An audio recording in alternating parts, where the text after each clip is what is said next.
Before you get comfortable, take a moment to like the video and subscribe. It helps this channel reach more people who need a quiet place to rest at night. And if you fall asleep before it ends, that's perfectly fine. That's exactly what this is here for. Just let the words carry you down. Tonight we travel far, not through cold stone corridors or pale marble temples. Tonight the air is warm and thick with the smell of copal incense. The jungle breathes around you. Somewhere in the darkness, a howler monkey calls out once and goes silent. The stars above you are not decoration. They are a calendar, a clock, a god, and a warning all at once.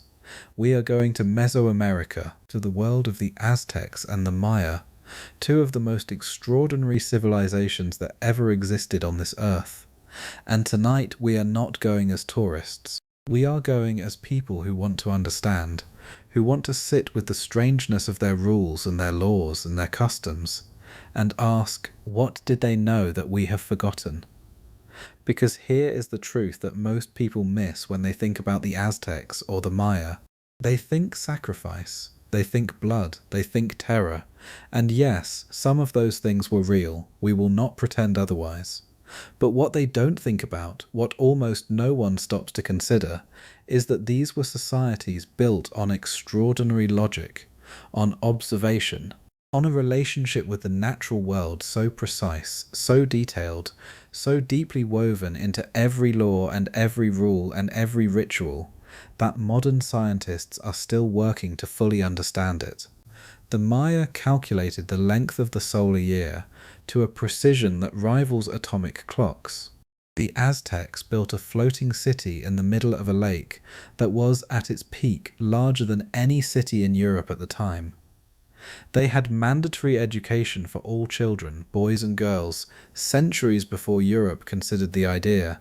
They had waste management systems, public health rules, legal codes, and agricultural technologies that were, in many ways, ahead of anything happening across the Atlantic. So tonight, let's go there. Let's walk through their streets. Let's sit in their schools. Let's stand at the edges of their markets and watch the world move. And let's understand one rule at a time why the things that seem strange to us made perfect, brilliant, sometimes breathtaking sense to them. Get comfortable. Adjust your position. Let your breathing slow. We begin. Part 1. The world they built, and the rules that held it together. To understand any rule from the ancient Aztec or Maya world, you first need to understand something fundamental about how they saw reality itself. For us, for most people raised in the modern Western tradition, the world is divided into categories: natural and supernatural, sacred and ordinary, history and myth, science and religion. These things exist in separate boxes in our minds, and we move between them carefully, always aware of the borders.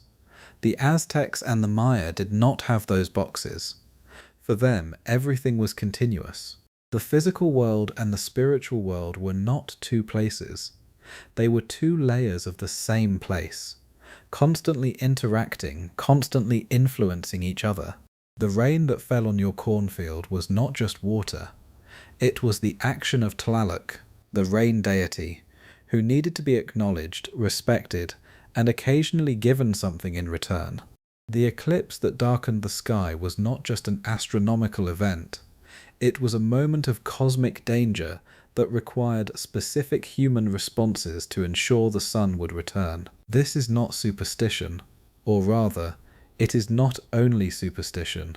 It is a worldview, a complete, internally consistent framework for understanding cause and effect in a universe that is alive, responsive, and deeply connected to human behavior. And from that worldview came rules, hundreds of them, for how you ate, how you dressed, when you spoke, who you married, what you grew, how you built, when you fought, and how you died. Let's start with the ones that seem strangest, and work our way toward understanding. Rule 1. You could not drink alcohol until you were 70 years old. Let's begin here because this one stops almost everyone. In Aztec society, pulque, A fermented drink made from the sap of the maguey plant was consumed regularly. It was used in religious ceremonies. It was offered to the gods. It was considered sacred. The maguey plant itself was associated with Maya Huel, a goddess of fertility and abundance, and pulque was seen as her gift to humanity. But ordinary people, working adults, warriors, farmers, merchants, artisans, could not drink it. Not at parties, not at celebrations, not casually at the end of a long day. The legal drinking age in Aztec society was 70 years old. 70. And the punishment for drinking before that age was not a fine. It was not community service. For a first offense, you might be publicly shamed. Your head shaved in the marketplace, which in Aztec culture was one of the most humiliating things that could happen to a person. For a second offense, you could be executed. This sounds extreme.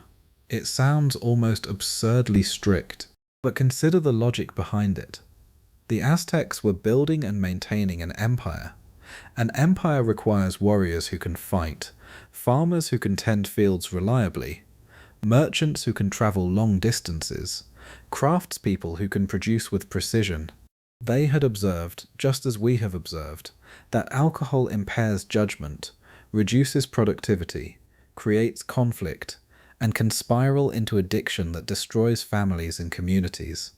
They also had a population density problem. Tenochtitlan, their capital city built on an island in Lake Texcoco, housed somewhere between 200,000 and 400,000 people at its height. That is an almost incomprehensible number of people for a pre-industrial city. Keeping that many people fed, employed, and socially stable required discipline at a level most of us have never had to think about. So they made a rule: you spend your entire productive life sober and contributing. When you are 70, when your working years are largely behind you, when you have earned your rest, when your body is beginning to slow, then and only then can you drink. There was also a ceremonial exception. In specific religious festivals, certain amounts of pulque were distributed to the general population, controlled, supervised, tied to sacred context. The drinking was not prohibited because it was shameful. It was restricted because it was powerful, and powerful things needed to be handled carefully. Elders, by the way, were also given additional rations. The older you were, the more you were permitted to drink. There was something almost tender about that. A society saying, "You have worked, you have served, you have earned this warmth. Let your eyes feel a little heavier now. Let the thought of that rule settle." A society that valued sobriety so deeply it wrote it into law. A society that believed your body and your mind were not entirely your own. They belonged to the community, to the cosmic order, to the continuation of the world itself. Rule 2. Every child, every single child, had to go to school. This one deserves to be said slowly, because it is remarkable. In 15th century Europe, formal education was largely the domain of the nobility and the clergy. If you were born poor, if you were born a peasant, a labourer, a craftsperson's child, you learned your trade from your parents, and that was the end of your formal education. The idea that every child, regardless of birth, regardless of gender, regardless of family status, had a legal right and a legal obligation to attend school was essentially unthinkable. The Aztecs thought it. In Aztec society, there were two main types of schools. The Tlatelolco, the House of Youth, was attended by the children of commoners. There boys learned warfare, history, civic duties, agriculture, and the practical skills needed to function as adult members of Aztec society. Girls in the Tlatelolco learned weaving, cooking, religious rites, and household management. But they learned them formally, in a school setting, taught by trained instructors. The Karmakak was the elite school, attached to the temples, where the children of nobles and priests were trained in astronomy, mathematics, the calendar system, theology, law, medicine, and advanced writing. This school produced the priests, judges, astronomers, and administrators who ran the empire. Now here is the part that matters. Attendance was not optional. Parents who failed to send their children to school could face serious legal consequences. The state took education seriously enough to enforce it, not because they were authoritarian for its own sake, but because they understood something that many modern societies are still arguing about. An educated population is a stable population. A population that understands history doesn't repeat its mistakes as easily. A population that can read and write, or in the Aztec case, that can understand and use the complex pictographic writing system, is a population that can participate meaningfully in its own governance. The Aztecs also understood something about identity. Their education system was not purely practical. Children were taught the songs, the histories, the myths, the ritual cycles of their civilization. They were taught who they were, where they came from, what the universe expected of them. There is something profoundly moving about that. A society that said, before you learn to work, before you learn to fight, before you learn to trade or build or govern, you will learn who you are, you will learn what you belong to. Let that settle around you like a blanket. The quiet of a classroom at dusk, children learning the names of stars. Rule 3. Merchants had their own god, their own courts, and their own secret language. The Pochteca, the long-distance merchants of the Aztec Empire, were one of the most fascinating social classes in the ancient world. On the surface, they looked like ordinary people. They dressed modestly. They traveled on foot. No wheeled vehicles, no horses, just human feet and human backs carrying goods across hundreds of miles of terrain. They entered cities quietly, often at night, deliberately avoiding attention. They returned home the same way. But beneath that surface, the Pochteca were extraordinary. They had their own patron deity, Yucatan, the lord of the vanguard, the god of travelers and merchants. They worshipped him with their own specific ceremonies, their own calendar of offerings, their own prayers. They had their own legal system. Their disputes were settled not in the general courts of Aztec law, but in their own merchant courts, presided over by elder Pochteca who understood the complexities of trade. They had their own neighborhoods in Tenochtitlan, where they lived together and maintained their own social hierarchies, their own rituals, their own culture within the larger culture. And they had their own secret language. The details of this language are not fully preserved, which is itself fascinating. They guarded it carefully. It was a way of communicating among themselves in public spaces without outsiders understanding, a way of discussing prices, routes, political situations, without revealing information to competitors or to the state. Why did this matter? Because the Pochteca were also spies. This was in fact an official and acknowledged function. When the Aztec Empire wanted to know about the political situation in a distant city-state, its military strength, its internal conflicts, its trading relationships, its vulnerabilities, they sent merchants. The Pochteca travelled to those places, traded openly, observed carefully, and returned with information that the Aztec military and political leadership used to plan conquests and alliances. The rule, the deep rule underlying all of this, was that information is a form of currency. The Aztecs understood this completely.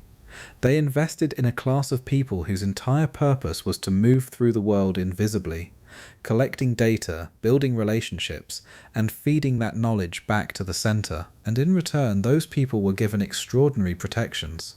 Killing a Pochteca merchant, even if you were a foreign ruler in your own territory, was considered an act of war against the Aztec Empire. They were protected by imperial law wherever they traveled. Harming one of them meant facing the full military response of the most powerful state in Mesoamerica. Consider that for a moment. A merchant protected as if they were a diplomat, because in many ways that is exactly what they were. Feel your breathing slow. The image of a merchant moving through a jungle path at night, carrying everything on his back, knowing the names of the stars above him, knowing every road, knowing how to speak without being understood by those who would do harm. Rule 4. The Maya had a rule that your name belonged to the cosmos, not to you. Among the Maya, names were not simply labels, they were cosmic assignments. When a child was born in the classic Maya world, a priest astronomer called an ashkin, a daykeeper, was consulted immediately. The daykeeper would examine the calendar, specifically the 260-day ritual calendar called the Tzolkin, and determine what day the child had been born into. Each of the 260 days in the Tzolkin had a name and a number. A day might be called 4 Ahau, or 9 Imix, or 13 Kan. Each combination carried specific energies, associations, strengths, and vulnerabilities. The day you were born into shaped everything: your personality, your destiny, your strengths, the kind of work you were suited for, the kinds of dangers you would face, and crucially, it shaped your name. Many Maya people were named directly after their birthday. If you were born on 4 Ahau, you might carry that name throughout your life. Your name was not a family's creative choice. It was the calendar's declaration about who you were. The implications of this were profound. Your name was a constant reminder, to you and to everyone around you, of your cosmic context. You were not just a person, you were a specific moment in an eternal cycle, manifesting in human form. The rule that followed from this was that your behavior needed to honor your name. If you were born on a day associated with leadership, you were expected to lead. If you were born on a day associated with the priesthood, your family would typically send you toward religious training. If you were born on an unlucky day, and there were unlucky days, special ceremonies would be performed to mitigate those energies, and you would carry extra obligations throughout your life to maintain cosmic balance. This was not fatalism exactly. It was more like a framework, a starting point, a declaration from the universe about your particular shape, and an invitation to grow into it. There is something quietly beautiful about a society where your name is not an accident of parental preference, but an acknowledgement of the moment the cosmos handed you into the world. Let that thought drift over you slowly. The idea that you arrived at a specific moment, and that moment had meaning, and someone was paying close enough attention to record it and honor it. Rule 5. Waste nothing. The Aztec rules around food were almost spiritual. In Aztec society, wasting food was not just impolite, it bordered on sacrilegious. The agricultural system that fed Tenochtitlan was one of the most sophisticated in the ancient world. The Chinampas, sometimes called floating gardens, though they were actually anchored artificial islands built up from the lake bed, allowed the Aztecs to grow crops year-round in an environment that should not, by any normal logic, have been able to support a city of that size. Building and maintaining the Chinampas required enormous collective labor. Harvesting the crops required coordination. Distributing food through the market system required organization. Every grain of maize, every squash, every bean that arrived in someone's home represented hours of human effort, careful management of water and soil, and a complex chain of social cooperation. So when a child dropped food on the ground, they were taught, firmly and immediately, to pick it up. Not because of cleanliness, but because the food was alive with the effort of everyone who had grown it. Wasting it was an insult to that effort. It was an insult to the earth that had produced it. It was, in a real theological sense, an insult to the gods who had made that earth productive. Children were also taught to eat everything on their plate, a rule that exists in many cultures, but in Aztec culture carried specific spiritual weight. The act of eating was tied to reciprocity. You ate because the earth had given. You were expected to give back, through work, through ritual, through participation in the collective life of the community. There were also specific rules around how food was prepared and who could prepare it. The grinding of maize, nixtamalization, the process of soaking dried corn in an alkaline solution before grinding it, was both a practical technique and a ritual act. The women who performed this task rose before dawn to begin it. The sound of grinding stones in the early morning was, for the Aztecs, the sound of civilization maintaining itself. Let your mind rest on that image, the darkness before sunrise, the sound of stone on stone, women working in the quiet, feeding the city, performing an act that was simultaneously utterly practical and deeply sacred. Part 2.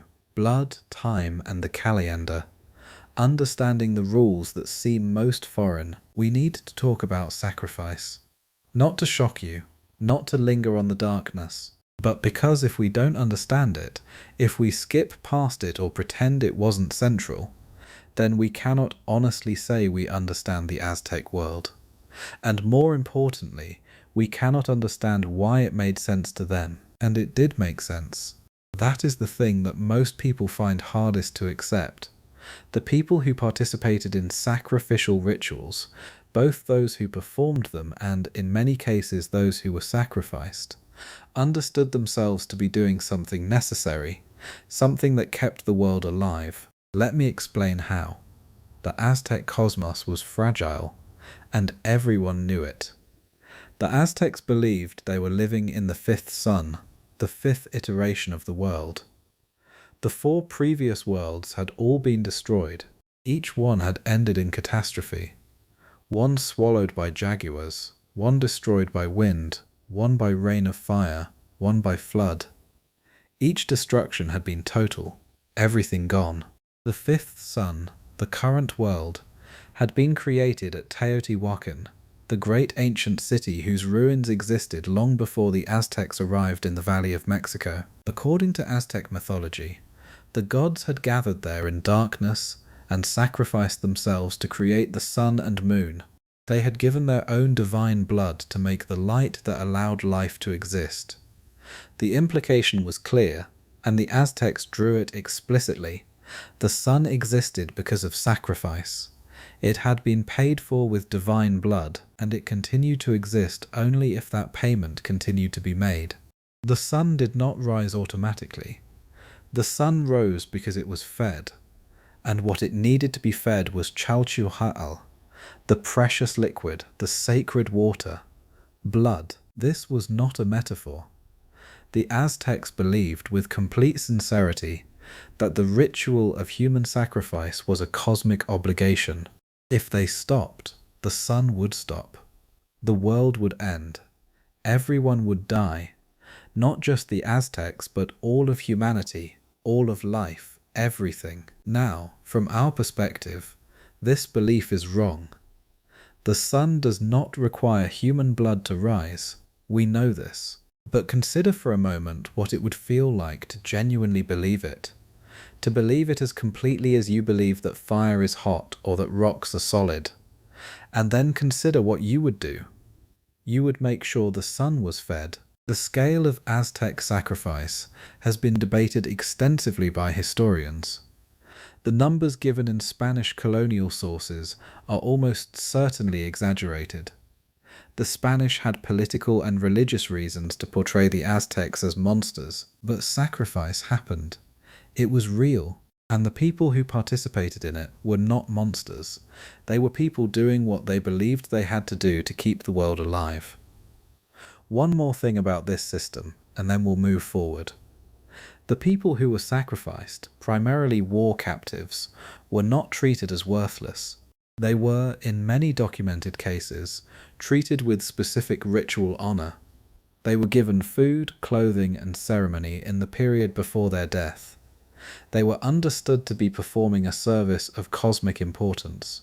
Their death was considered a transformation, not an annihilation, their soul continuing in a different form, in a different layer of the universe. This does not make it less terrible by our standards, but it makes it less random, less cruel for its own sake. It was terrible in the way that a belief taken completely seriously, to its fullest logical conclusion, can become terrible.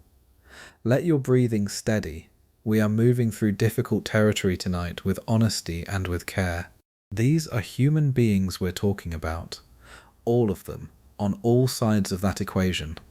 People doing their best to navigate a universe they did not fully understand, just as we are doing now. The calendar rules, and why time was sacred. The Maya relationship with time was unlike anything else in the ancient world. Most civilizations developed calendars for practical reasons, to track agricultural seasons, to schedule religious festivals, to organize civic life. The Maya did all of that, but they went so much further that the distance is almost vertiginous. The Maya used not one calendar but several, running simultaneously, interlocking with each other in complex cycles that could track time across millions of years. The Hab was the solar calendar, 365 days, organized into 18 months of 20 days each, plus a 5-day period at the end called the Wayeb, which was considered profoundly unlucky. During the Wayeb, the boundary between the living world and the spirit world was considered dangerously thin. Rules for these 5 days were strict. You did not travel, you did not start new projects, you did not make important decisions. You stayed close to home, performed protective rituals, and waited for the dangerous days to pass. The Solkin was the 260-day ritual calendar, the one used to name children, to determine lucky and unlucky days for planting, building, traveling, or going to war, and to organize the schedule of religious ceremonies. When the Hab and the Solkin ran together, which they always did simultaneously, they created a larger cycle of 52 years called the calendar round, the period of time it took for any specific combination of Hab date and Solkin date to repeat. This 52-year cycle was a fundamental unit of Aztec time consciousness. At the end of every calendar round, there was a period of profound anxiety. Would the world continue? Would the gods renew their agreement with humanity? The ceremony performed at this moment, the new fire ceremony called Tox Molpilia in Nahuatl, was one of the most dramatic in the Aztec ritual calendar. All fires in the empire were extinguished. All hearths went cold. In the darkness, a procession of priests climbed to a hill called Huizhotlan, and there, on the chest of a sacrificial victim, a new fire was kindled by friction. If the fire caught, and it always did, runners carried the flame across the empire, relighting every hearth from the same sacred source. The world had been renewed. The next 52-year cycle had begun. If you imagine living through that night, in complete darkness, in genuine uncertainty about whether the sun would rise again, whether the world would continue, you begin to understand what time meant to the Maya and the Aztecs. It was not a neutral background against which events occurred. It was a living force, a relationship that required tending, a gift that could be withdrawn. The rules that flowed from this understanding were pervasive. Specific days were for specific activities. Certain day signs brought bad luck to traders, good luck to farmers, danger to warriors. You consulted the calendar before planting, before building, before naming your child, before going to war, before traveling. This was not superstition in the way we typically use that word, as a pejorative for irrational belief. This was a complete system of risk management, based on centuries of careful observation, encoded in a framework that made it accessible to ordinary people who couldn't spend years studying raw data. The calendar told you, these are the patterns we have observed. These are the times when things tend to go well, and the times when things tend to go wrong. Pay attention to the patterns, align your actions with them. This is how you navigate a complex and responsive universe. There is, if you listen to it with open ears, something almost tender about that. A society saying to its members, you are not alone in this. The universe has patterns. We have learned some of them. Here, let us share them with you. Let your eyes close a little more. The image of fire carried through darkness. The feeling of a world beginning again. The Maya water rules. Civilization built on scarcity.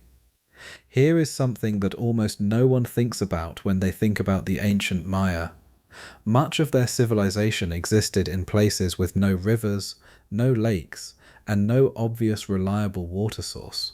The lowland Maya, the builders of the great cities of Tikal, Palenque, Calakmul, lived in a region of the Yucatan Peninsula where rainfall was seasonal and the limestone bedrock absorbed water quickly.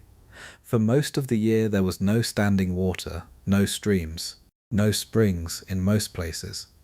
So how did cities of tens of thousands of people survive? Rainwater management, at a level of sophistication that still impresses engineers today. The Maya built enormous underground cisterns called choltons, carved directly into the limestone, sealed with a lime plaster so precise that it held water without leaking for years. They designed the plazas of their cities as vast catchment systems. The surfaces of temples, palaces, and open plazas were slightly angled to direct rainfall toward collection channels that fed the cisterns below. The rules around water use in Maya cities were, accordingly, extremely strict. You did not waste water. You did not contaminate it. Specific regulations governed what could and could not be done near the cisterns. The management of water was a priestly function. Priests who understood both the spiritual dimensions of water and the technical requirements of the collection and storage systems. There were also rules about seasonal behavior. During the dry season, certain activities that required large amounts of water were prohibited. Agricultural practices were adjusted. The community's relationship with water was constant, conscious, and carefully managed. This is, of course, completely rational. When your civilization exists in a place where the difference between a wet year and a dry year is the difference between abundance and catastrophe, you develop rules about water with the same seriousness that you develop rules about anything that matters for survival. The Maya understanding of water also had deep spiritual dimensions. Cenotes, the natural sinkholes that opened into underground water systems throughout the Yucatan, were considered sacred passages to Xibalba, the underworld. They were sites of ritual deposition, where offerings were made to the lords of the underworld in exchange for rainfall and agricultural abundance. The famous sacred cenote at Chichen Itza, excavated in the early 20th century, yielded thousands of objects, jade, gold, obsidian, pottery, along with human remains. People had been offering things to the water for centuries, not because they were cruel, but because they understood, at a profound level, that the water was not theirs. They lived by its permission. They were guests in a relationship that required reciprocity. Let that thought settle like water into stone. The idea that you are a guest in the places where you live, that the water that keeps you alive has terms, that the relationship between a people and their landscape is not one of ownership, but of conversation. Rule 6. The ball game was not a game. Across Mesoamerica, from the earliest Olmec sites dating back 3,000 years, through the Maya cities, through the Aztec Empire, there was one shared institution that bound these very different cultures together. The rubber ball game, called Hulamalisli in Nahuatl. Every major city had a ball court. The eye-shaped stone courts, with their high-sloping walls and stone rings mounted vertically, are among the most recognizable architectural features of Mesoamerican civilization, and the game played in them was one of the most demanding physical activities ever devised. A solid rubber ball, heavy, dense, dangerous, was kept in motion using only the hips, elbows, and knees. No hands, no feet. The rubber came from the latex of the huel tree, and the balls weighed several kilograms. Taking a full strike from one of them was like being hit with a cannonball in slow motion. Players wore elaborate protective padding, wide yokes of stone or leather around their hips, knee pads, gloves. And they still sustained serious injuries. The object in the Aztec version was to pass the ball through the stone ring mounted high on the wall. This sounds simple until you realize the ring was barely larger than the ball itself, mounted 10 feet off the ground, oriented vertically, You had to hit it sideways using only your hip, with a ball that weighed several kilograms. It happened so rarely that when it did, the player was reportedly entitled to the clothing and jewelry of everyone watching. But the game was not primarily about winning and losing in the way we think of sports. It was cosmological theatre. The ball court represented the Earth. The ball represented the sun, or sometimes the moon, making its journey across the sky. The players were not athletes competing for prizes. They were participants in a ritual enactment of cosmic motion. There were specific rules about who could play, when, and under what circumstances. High-stakes games were preceded by rituals, offerings, and consultation of the calendar. The outcome of the game could determine political decisions. Disputes between city-states were sometimes settled by the outcome of a formal game rather than by war, and in certain ceremonial contexts, the evidence for this is real though the details are debated, the game ended in sacrifice. Whether it was the winners or losers who were sacrificed is one of the most argued questions in Mesoamerican archaeology. The imagery on the ball courts suggests it varied. In some contexts, the sacrifice appears to have been an honor, the winner offering themselves as a cosmic messenger. The rule underneath all of this was, physical action is never only physical. Every significant human activity participates in the larger drama of the cosmos. When you play the ball game, you are not just playing, you are keeping the sun moving. You are participating in the eternal negotiation between order and chaos that keeps the world alive. Feel your body relaxing now, the weight of your limbs, the quiet heaviness of deep rest beginning to settle in. Part 3.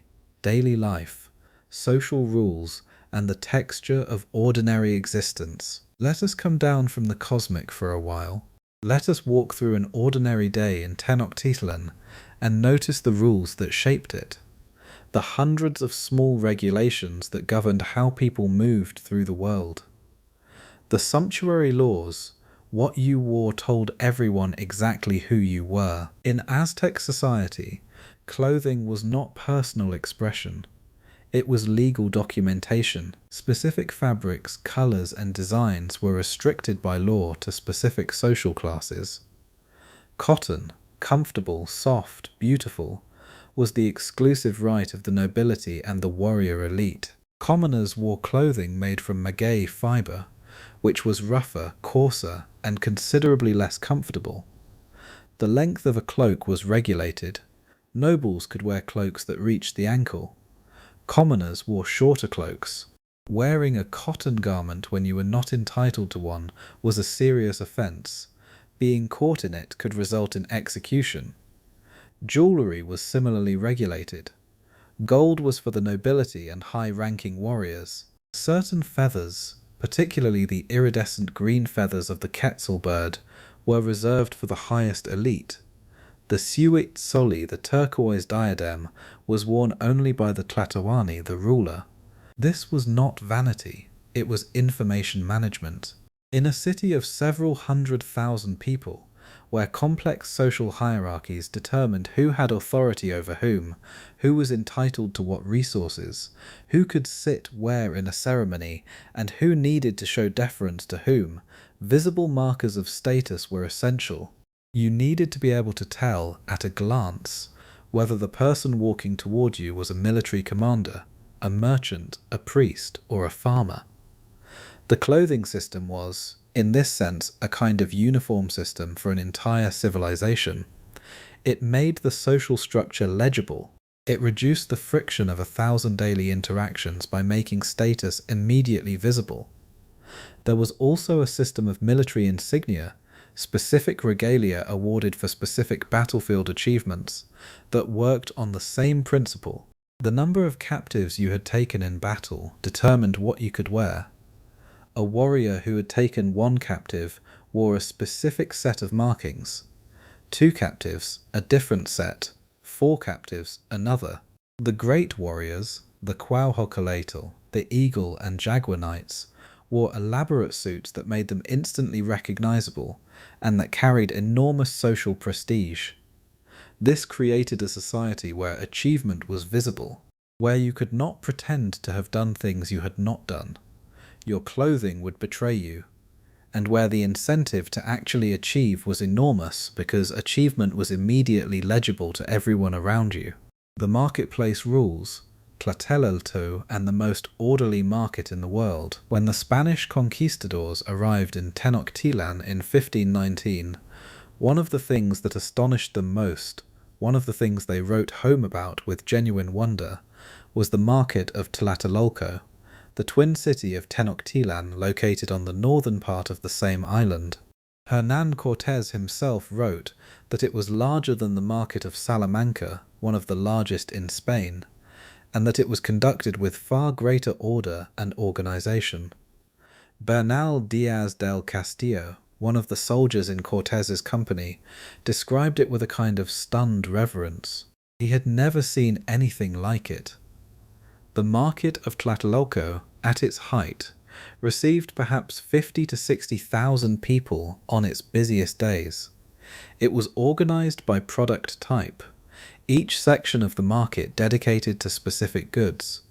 Jewelers in one area, cloth merchants in another, food in another, pottery in another, featherwork, medicinal herbs, slaves, animals, gold, copper, obsidian tools. Each had its designated place, but what made it remarkable was not just its size, it was the rules. The market had its own police force, market inspectors who walked the stalls continuously, checking that merchants were using correct measures, that the quality of goods matched what was advertised, that transactions were conducted fairly. A merchant caught using false measures would face immediate punishment. A merchant selling adulterated goods, inferior products misrepresented as high quality, could be expelled from the market permanently. There was also a market court, a formal legal tribunal that met within the market itself, specifically to adjudicate disputes that arose in the course of trading.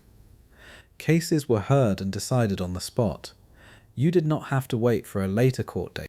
If someone cheated you in a transaction, you could bring them before the market judges immediately, present your case, and receive a decision before you left. The underlying rule, the principle behind all of these regulations, was that trade is a foundation of civilization, and for trade to function, trust must be enforced, not assumed, not hoped for, enforced, by impartial authorities with real power to punish violations and compensate victims.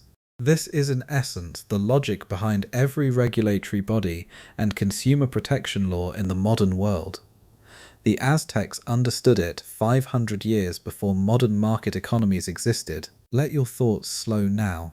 The noise of the market fading, the 1,000 colors of cloth and feather and jade going soft and distant as sleep comes closer. The rules of Aztec childhood, how they raised their children. The Aztec approach to raising children was systematic, explicit, and documented in remarkable detail. The Spanish friars who worked to understand Aztec culture in the decades after the conquest recorded a document called the Tlatelolco, the sayings of the elders, which contains the actual speeches that Aztec parents were expected to give to their children at specific moments in their development. These speeches are extraordinary.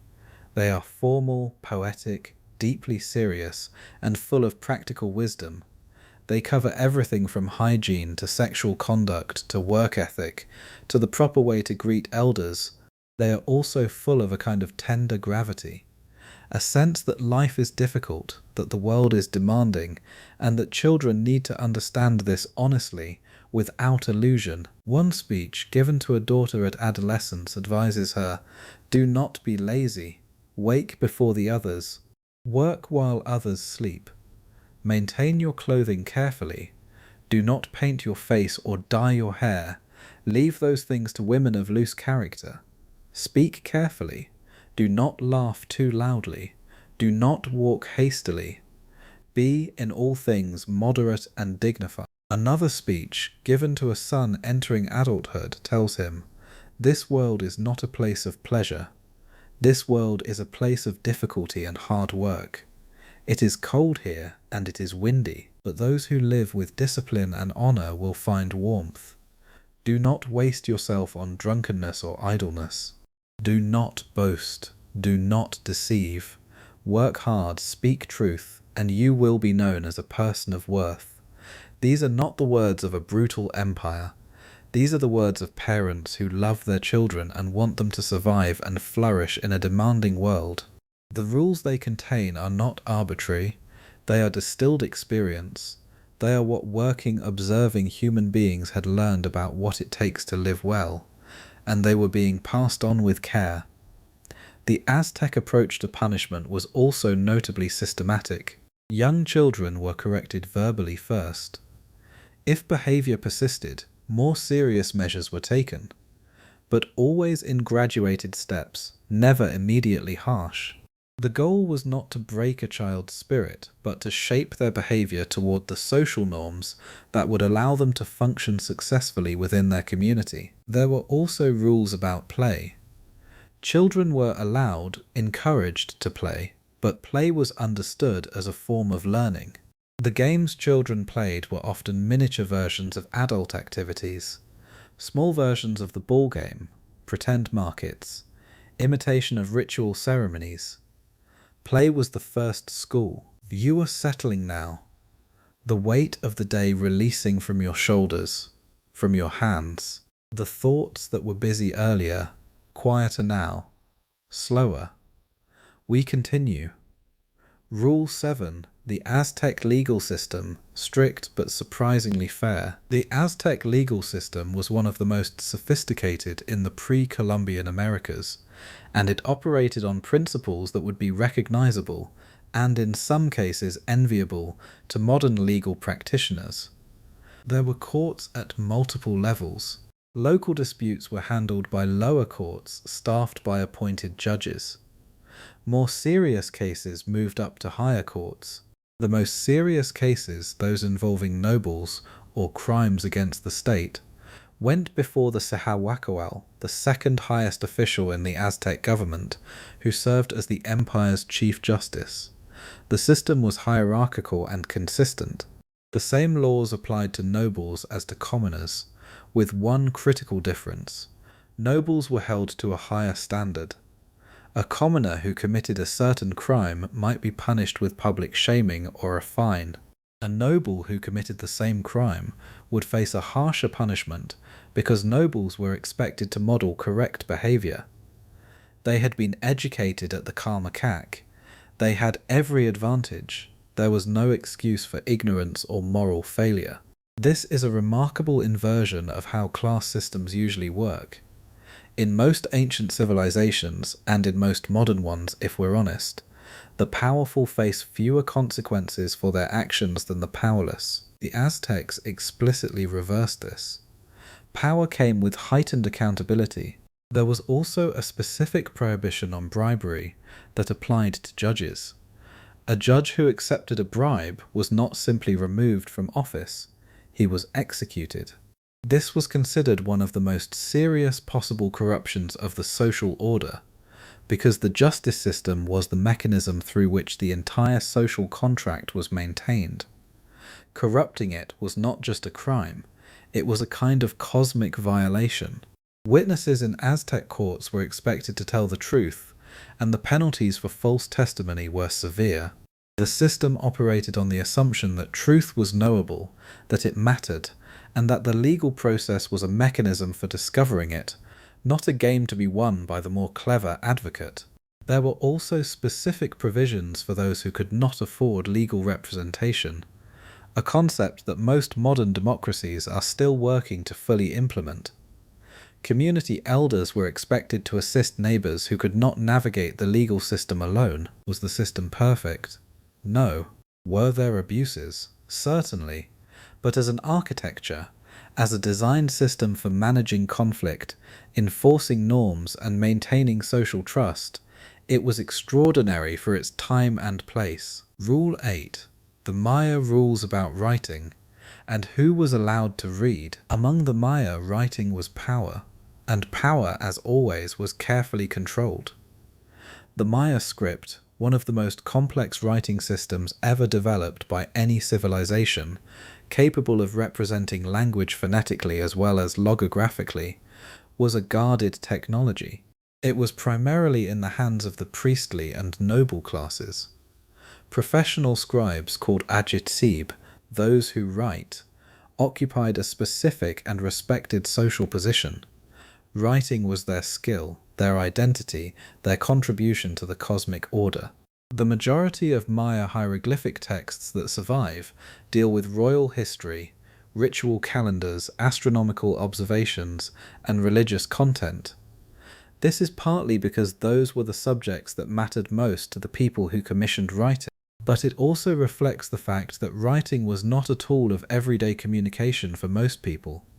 It was a tool of record-keeping, prophecy, and the maintenance of the relationship between the human world and the divine. The bark paper books called codices, only 4 of which survive from the pre-conquest period, the rest having been burned in the catastrophe of Spanish colonization, contained astronomical tables, ritual almanacs, and guidance for priests in conducting ceremonies.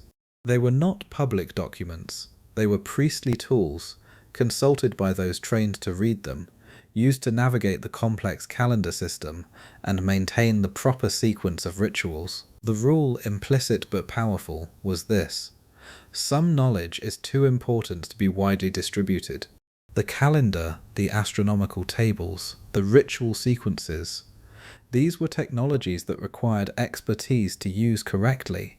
In the wrong hands, in the hands of someone who misread a date or misinterpreted a day sign, they could lead to serious errors in the ritual cycle, with consequences the Maya took very seriously. This is a system we recognize. Specialized knowledge requires specialized training. You do not let an untrained person perform surgery, not because surgery is a secret, but because surgery requires years of practice to do correctly, and the consequences of error are serious. The Maya applied this logic to their most important intellectual technologies, and they had professionals, educated, respected, and carefully trained, who dedicated their lives to maintaining and transmitting that knowledge. Let your mind drift now. The image of a scribe by candlelight, painting tiny glyphs onto a piece of bark paper, recording something that will outlast them by 1,000 years. The knowledge they carried, the care they took with it, the responsibility they felt toward both the past that had given it to them and the future that would need it. The Aztec Empire did not work the way most people imagine it worked. The image that persists in popular imagination is of a single tyrant in a pyramid city sending commands outward to cowering subject peoples who had no choice but to comply. This image is clean and simple and wrong in almost every important detail. The reality was considerably more interesting, considerably more sophisticated, and considerably more instructive for anyone who wants to understand how large human societies actually hold themselves together across time and geography. The empire was formerly called the Excan Tlatelolco, the Triple Alliance, because it was not a single state at all, but a coalition of 3 city-states that had joined forces in 1428 under the leadership of a ruler named Itzcoatl and his extraordinarily capable advisor, Tlacelolco. Those 3 cities were Tenochtitlan, Texcoco, and Tlacopan. Together they dominated the Valley of Mexico, and then, within a century of their alliance, extended that dominance from the Pacific coast to the Gulf of Mexico, from the dry scrublands of the north to the lush tropical lowlands of the south. It was the largest empire in the history of pre-Columbian North America, and it ran on a principle that was, in its own way, a work of political genius. It ran on tribute. When the Triple Alliance conquered a city-state, it did not, as a general rule, dismantle that city-state's government and replace it with Aztec administrators. It did not force the conquered people to speak Nahuatl or worship the Aztec pantheon or reorganize their society according to Aztec norms. What it did instead was leave the local ruler in place, leave the local laws in place, leave the local religious practices and social structures and economic systems entirely intact, and extract from that city-state on a regular schedule a specified quantity of goods. The goods were recorded in documents called tribute lists, and they were extraordinarily specific. This city owes 40 loads of cotton cloth of this dimension and this quality. That city owes 8,000 cacao beans. This other city owes 400 bundles of quetzal feathers, a specified number of gold discs, a quantity of rubber, a quantity of copal incense. The lists were detailed and they were enforced. The enforcement mechanism was the credible threat of military force. The Aztecs did not need to station large garrisons throughout their empire because every subject city-state knew exactly what happened to cities that refused to pay. The military had demonstrated its capabilities repeatedly and publicly. The message was clear and required no elaborate bureaucratic presence to sustain it. Pay what you owe, on schedule, and we will leave you alone.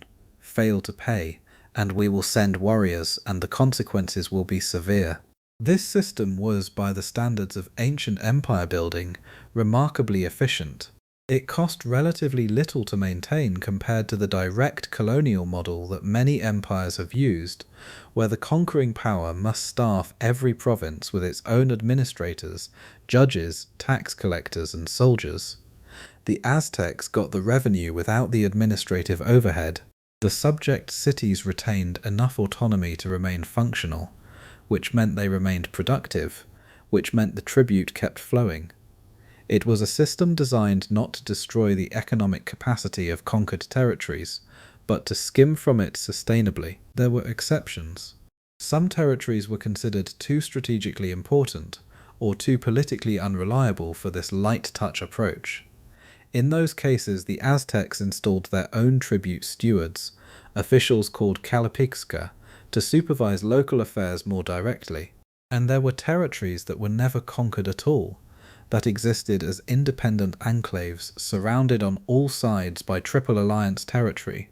The most important of these was Tlaxcala, a confederation of highland city-states east of Tenochtitlan that maintained its freedom throughout the imperial period, despite being geographically encircled. This fact would eventually matter enormously. It was the Tlaxcalans who allied with the Spanish conquistadors in 1519, providing the military manpower and the local knowledge that made the conquest of Tenochtitlan possible. Without Tlaxcala, Hernan Cortes and his few hundred Spanish soldiers would almost certainly have been killed or captured long before they reached the Lake City. The most consequential military alliance in the history of the Western Hemisphere was formed because the Aztecs had never managed, or perhaps never truly tried, to absorb one stubborn highland confederation into their empire. The internal organization of Tenochtitlan itself was far more complex than the tribute system suggests. The city was divided into 4 great quarters, each with its own temples, its own administrative structures, and its own subdivisions. Those subdivisions were the Kupuli, the clan-based neighborhood units, that were the actual building blocks of daily Aztec life. There were perhaps 20 major Kupuli in Tenochtitlan, each with its own patron deity, its own communal lands, its own school, its own temple, its own system of social support and collective obligation. The Kalpuli was the unit through which ordinary people actually experienced their government. The great ruler, the Huaytlahtawani, was a distant cosmic figure. The Kalpuli was immediate and concrete. It was the community that allocated land to families, that organized communal labor, that ensured widows and children were provided for, that sent men to war and children to school and craftspeople to market. The land rules within the Calpulli system deserve careful attention because they reveal something fundamental about how Aztec society balanced individual interest against collective need. Land was not privately owned in the way modern people understand private ownership. A family was allocated land by the Calpulli in exchange for their participation in the community's collective obligations, military service, tribute labor, ritual participation, civic duties.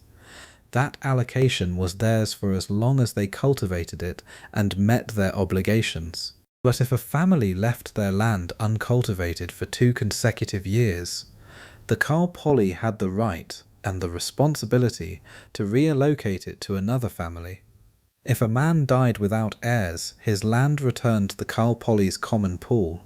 Land could not be accumulated indefinitely by one family at the expense of others. The system had a built-in resistance to the kind of extreme land concentration that has driven social instability and revolution in so many other societies across human history.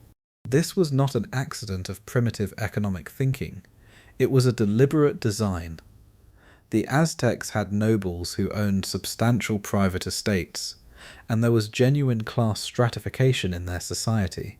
But the Calpulli system created a flaw, a guaranteed minimum of land access, below which ordinary commoner families could not fall as long as they met their obligations. You could not be landless in Aztec society through bad luck alone.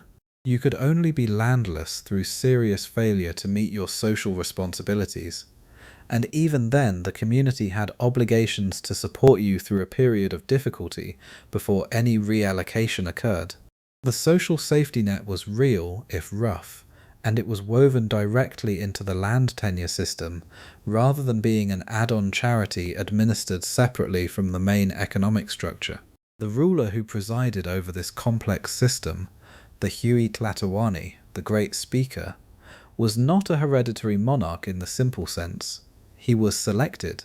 A council composed of senior nobles, high priests, and experienced military commanders chose the new ruler from among the eligible members of the royal family, and the eldest son of the previous ruler was not automatically next in line.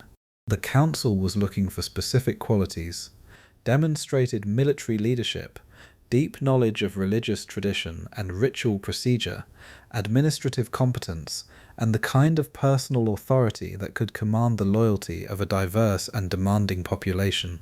The best candidate was chosen, not simply the most directly descended one.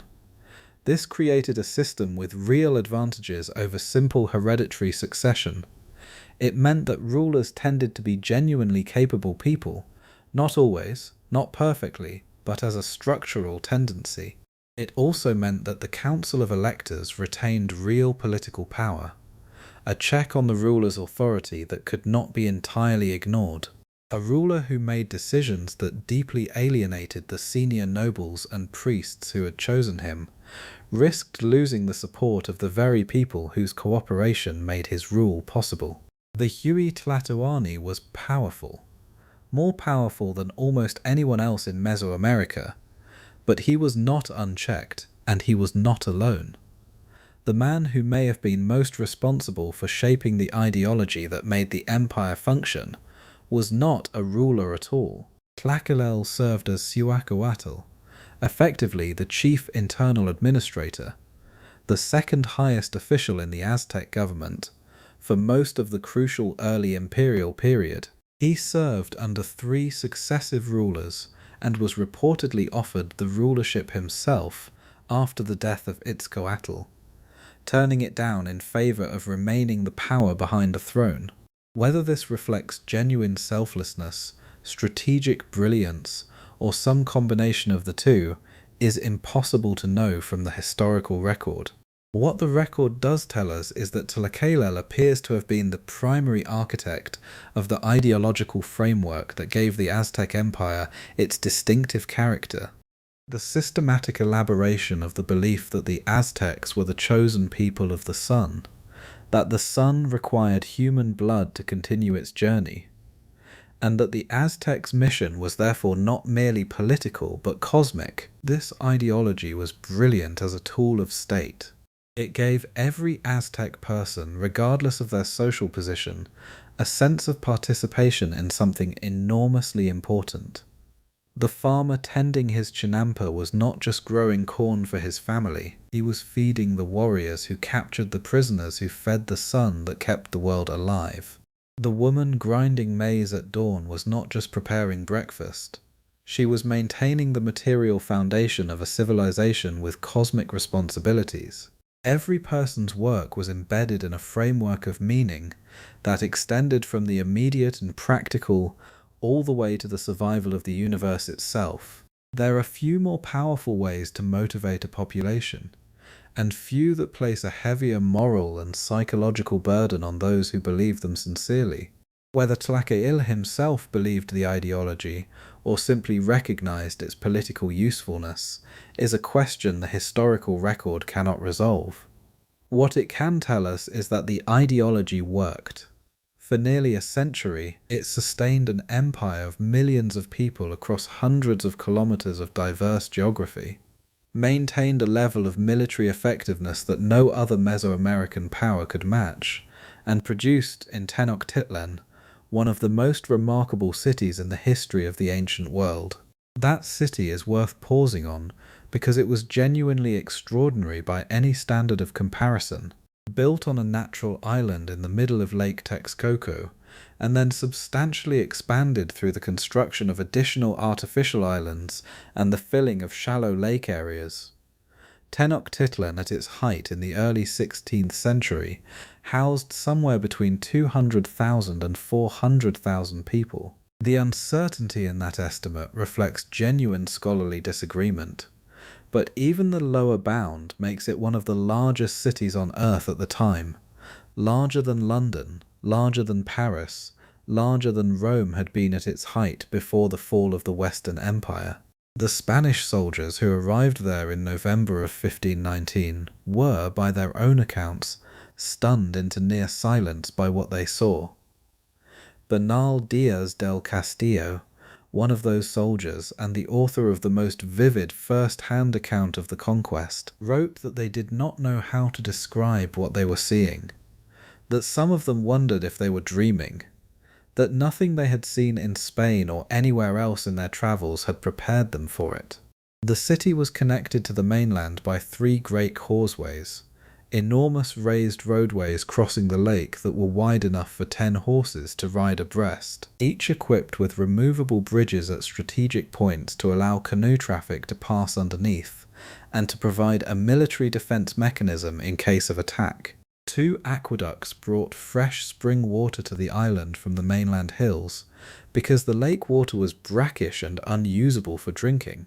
The aqueducts were engineering marvels, double-pipe systems that allowed one pipe to be cleaned and maintained while the other continued to supply water, ensuring that the city's water supply was never interrupted.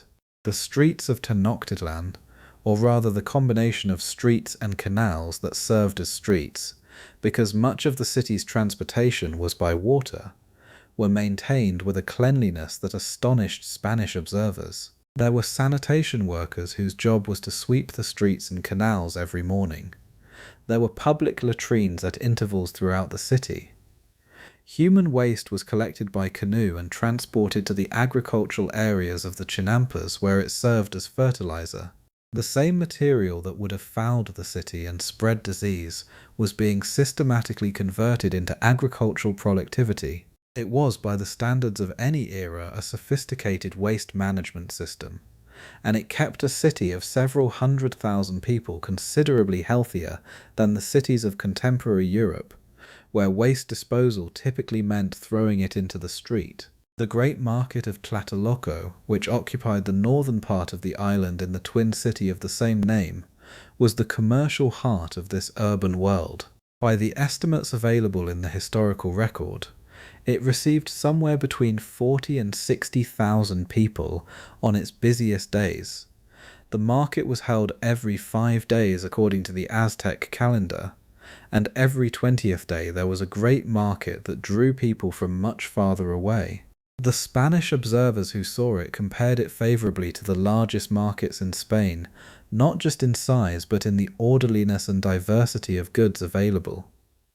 Every product of the Mesoamerican world was available there: jade from the Gulf Coast, turquoise from the north, cacao from the lowland forests, cotton cloth from the warm country, featherwork of breathtaking artistry from the workshops of specialized craftspeople who had devoted their lives to the skill, food in overwhelming variety, dozens of varieties of prepared corn dishes, meats from both domestic and wild animals, fish from the lake, vegetables of every kind, fruits, herbs, medicines, dyes, gold, obsidian, copper, pottery, rubber, live animals, slaves, and beneath the market's apparent chaos, strict order. Each category of goods had its designated area, and merchants who sold goods in the wrong area were subject to correction by the market inspectors who patrolled continuously. Those inspectors had broad authority. They could check measures for accuracy, examine goods for misrepresentation, arbitrate disputes on the spot, and refer more serious matters to the market court that operated within the market itself and was available throughout trading hours. The market court was one of the most practically ingenious institutions in Aztec civic life. It recognized that commercial disputes need to be resolved quickly. A merchant who has to wait weeks or months for a court date cannot effectively manage a business, and a system of justice that operates on that timescale is nearly useless for commercial purposes. The market court provided resolution on the same day, before either party left the market. It was, in essence, a small claims court embedded in the marketplace itself, and it made the entire commercial system function more efficiently by reducing the friction of unresolved disputes. The rules governing who could be a merchant, and specifically who could be a Pochteca, the long-distance merchant class, were themselves complex and revealing. The Pochteca were not simply people who chose to trade for a living. They were members of a hereditary guild with their own internal hierarchy, their own patron deity, their own ceremonial calendar, their own courts, their own neighborhoods in Tenochtitlan, and their own secret language for communicating among themselves in public spaces without being understood by outsiders. Entry into the Pochteca was in principle hereditary. You were born into a Pochteca family, or you were not. In practice, exceptional individuals from outside the guild could sometimes gain admission, but the barriers were high and the process was controlled by the guild's internal leadership. The Pochteca travelled to distant parts of Mesoamerica and beyond, carrying the luxury goods that the Aztec elite demanded and returning with other luxury goods that the elite would purchase. They travelled on foot. There were no wheeled vehicles in pre-Columbian Mesoamerica, no horses, no pack animals capable of carrying large loads, with human porters carrying goods on their backs using a carrying frame called a tumpline. The journeys were measured in weeks and months. The routes passed through territories of varying political relationship with the Aztec Empire. Some friendly, some neutral, some actively hostile. The Pochteca dealt with this dangerous reality through a combination of political skill, careful preparation, and their remarkable protected status. Killing a Pochteca merchant was, under Aztec law, an act of war against the Triple Alliance. Not a crime, an act of war. The empire would respond militarily to the killing of its merchants, and this fact was widely known throughout Mesoamerica. It gave the Pochteca a degree of protection that no individual merchant could have secured for themselves. They travelled under the implicit protection of the most powerful military force in the known world, and everyone along their trade routes was aware of this. In return for this protection, the Pochteca provided the empire with something equally valuable: intelligence. They travelled through distant territories with the eyes of trained observers, noting military dispositions, political tensions, economic conditions, and potential vulnerabilities. When they returned to Tenochtitlan, they reported not just to their guild, but through established channels to the empire's political and military leadership. The Aztec intelligence apparatus was, in significant part, a commercial intelligence apparatus. Information gathered through the normal activities of trade by people whose presence in distant locations raised no special suspicion because merchants were expected to travel. This dual function, commercial enterprise and imperial espionage, was not a secret that the Pochteca kept from the empire. It was an explicit and acknowledged arrangement. The Pochteca served the empire's information needs. The empire protected the Pochteca's persons and property. It was a mutual relationship formalized in rules and maintained by the consistent self-interest of both parties. The secret language the Pochteca used among themselves is one of the most tantalizing details in the historical record. It is not fully preserved. The Pochteca guarded it carefully enough that no complete record of it survived the conquest. We know it existed because Spanish-era sources mention it, and because there are a few fragments of unusual vocabulary in colonial period documents that may be remnants of it. But we cannot reconstruct it in any meaningful way. It exists now only as an absence in the record, a hint of the depth of the Pochteca's internal culture and the care with which they protected their professional knowledge from the outside world. The Maya world, across the mountains and valleys to the south and east of the Aztec heartland, operated according to a political logic that was in many ways a mirror image of the Aztec system, where the Aztecs had built a single dominant empire that incorporated hundreds of smaller polities into a tribute-paying network. The classic Maya had developed a world of independent city-states, dozens of them, each centered on a royal court, each competing with its neighbors for prestige and resources and political influence, and none ever achieving the kind of decisive dominance over the others that the Triple Alliance had achieved in central Mexico. This was not a failure of Maya political imagination. It was, in part, a consequence of geography.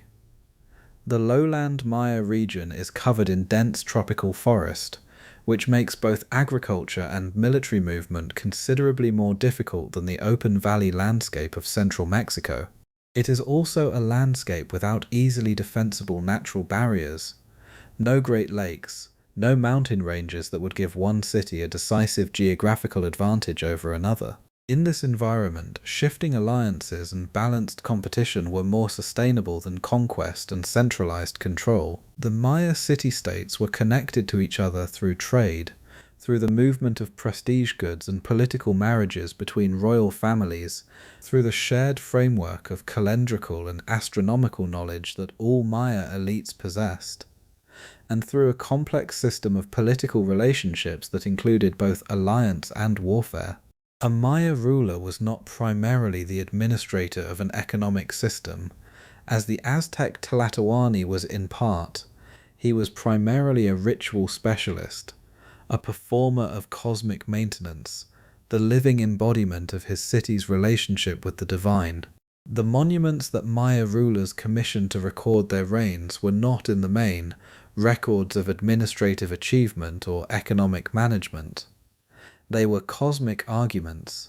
A great stela, the carved stone monument that is the most characteristic product of classic Maya political culture, would record the ruler's name, his genealogy tracing his descent from mythological ancestors, the specific date of the event being commemorated expressed in multiple overlapping calendar systems simultaneously, astronomical events that coincided with the recorded event and that demonstrated the cosmic significance of the ruler's actions, and the details of any great military or ritual achievement being commemorated. Reading a Maya stela is not like reading a modern historical document. It is like reading a document that is simultaneously a genealogical record, an astronomical observation, a theological argument, and a political manifesto, all compressed into a series of carved glyphs that require years of specialized training to decode. The rulers who commissioned these monuments were themselves among the most highly educated people in their societies. The knowledge required to be a Maya king, The calendar systems, the astronomical tables, the genealogical traditions, the ritual procedures, the political relationships with neighboring polities, the management of the court's own internal hierarchies was enormous, and it was accumulated through years of intensive training that began in childhood. A Maya prince was educated from an early age in all of these domains, not because formal education was available to everyone in Maya society the way it was in Aztec society, but because the ruler's specific role required this specific knowledge, and the knowledge had to be transmitted deliberately and carefully. The bloodletting rituals that were central to Maya royal performance, in which the ruler drew his own blood using stingray spines or obsidian blades, typically from the tongue or the genitals, were acts of genuine physical suffering performed in public, before the community, as demonstrations of the ruler's willingness to pay personally for the community's cosmic welfare. The blood that was drawn was collected on bark paper, which was then burned, the smoke carrying the offering upward to the divine realms. In the altered state that prolonged blood loss and pain could produce, the ruler might experience visions, encounters with supernatural beings that were understood as genuine communications from the divine world, and that were sometimes depicted in art as the ruler standing in conversation with a serpent from whose mouth a god or ancestor emerged. These rituals were not performances in the sense of being insincere. The rulers who performed them believed in what they were doing. The physical suffering was real, the altered states were real. The belief that these acts maintained the connection between the human and divine worlds was genuine, and the political function of public self-sacrifice was also real. A ruler who demonstrated willingness to suffer for his people, who paid personally in blood for the community's relationship with the gods, was a ruler who earned a kind of loyalty that no amount of administrative competence or military success could fully substitute for. The rules governing Maya warfare were as complex and cosmologically embedded as every other aspect of their civilization. Wars were not declared or initiated at random. They were timed to specific astronomical events, particularly the appearances of Venus as both morning and evening star. Venus, the planet whose movements the Maya tracked with extraordinary precision across centuries, was associated in Maya cosmology with a warlike aspect of the feathered serpent deity, and the heliacal rising of Venus as the morning star was considered a powerful and dangerous moment at which aggressive action was both cosmically appropriate and likely to succeed. Major military campaigns were initiated at these moments, which occurred with a predictable regularity that any educated person could calculate from the astronomical tables. The goal of Maya warfare was not, as a rule, the physical destruction of the enemy city or the slaughter of its population. It was the capture of high-status prisoners, enemy nobles, warriors of achievement, and above all enemy rulers, who could be brought back to the victor's city and sacrificed in ceremonies that demonstrated, publicly and cosmically, the superiority of the victorious ruler's relationship with the divine. A king who captured another king had proven not just military superiority, but cosmic validation. The gods had chosen his side. The universe had declared, through the outcome of battle, that his rule was aligned with the cosmic order. The captive ruler who sat in humiliation in the victor's court, stripped of his regalia, forced to participate in rituals that demonstrated his subjugation, was experiencing something more than political defeat. He was being cosmically unmade, his identity as a divine representative dissolved, his connection to the supernatural powers of his lineage severed, his very selfhood as a ruler dismantled through the systematic public performance of his submission.